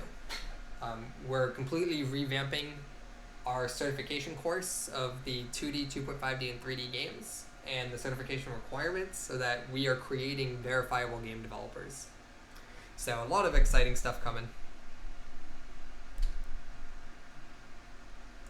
So with all that exciting stuff, obviously a new tier of GameDevHQ comes out. So we're starting to put that in motion already. Like right now, the certification for everyone was $99, and today, like till we actually launch, we're accepting it through the coupon code COVID-19. But going forward, price of GameDevHQ is $297 for the GameDevHQ certification, and then we're figuring out how to do it with Filebase and the mastermind group. But the certification will be $297 versus everyone who's already a pro member is eligible to go through the certification courses and get their certification at whatever they paid. And then we're also going to be phasing out the plus membership, the monthly membership. Because we're really focusing on just seriousness and commitment.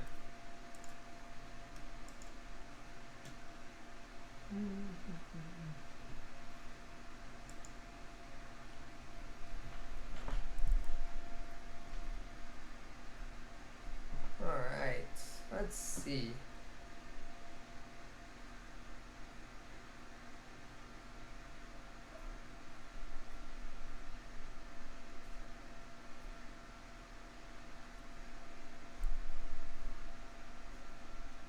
What do we got? Let me see here.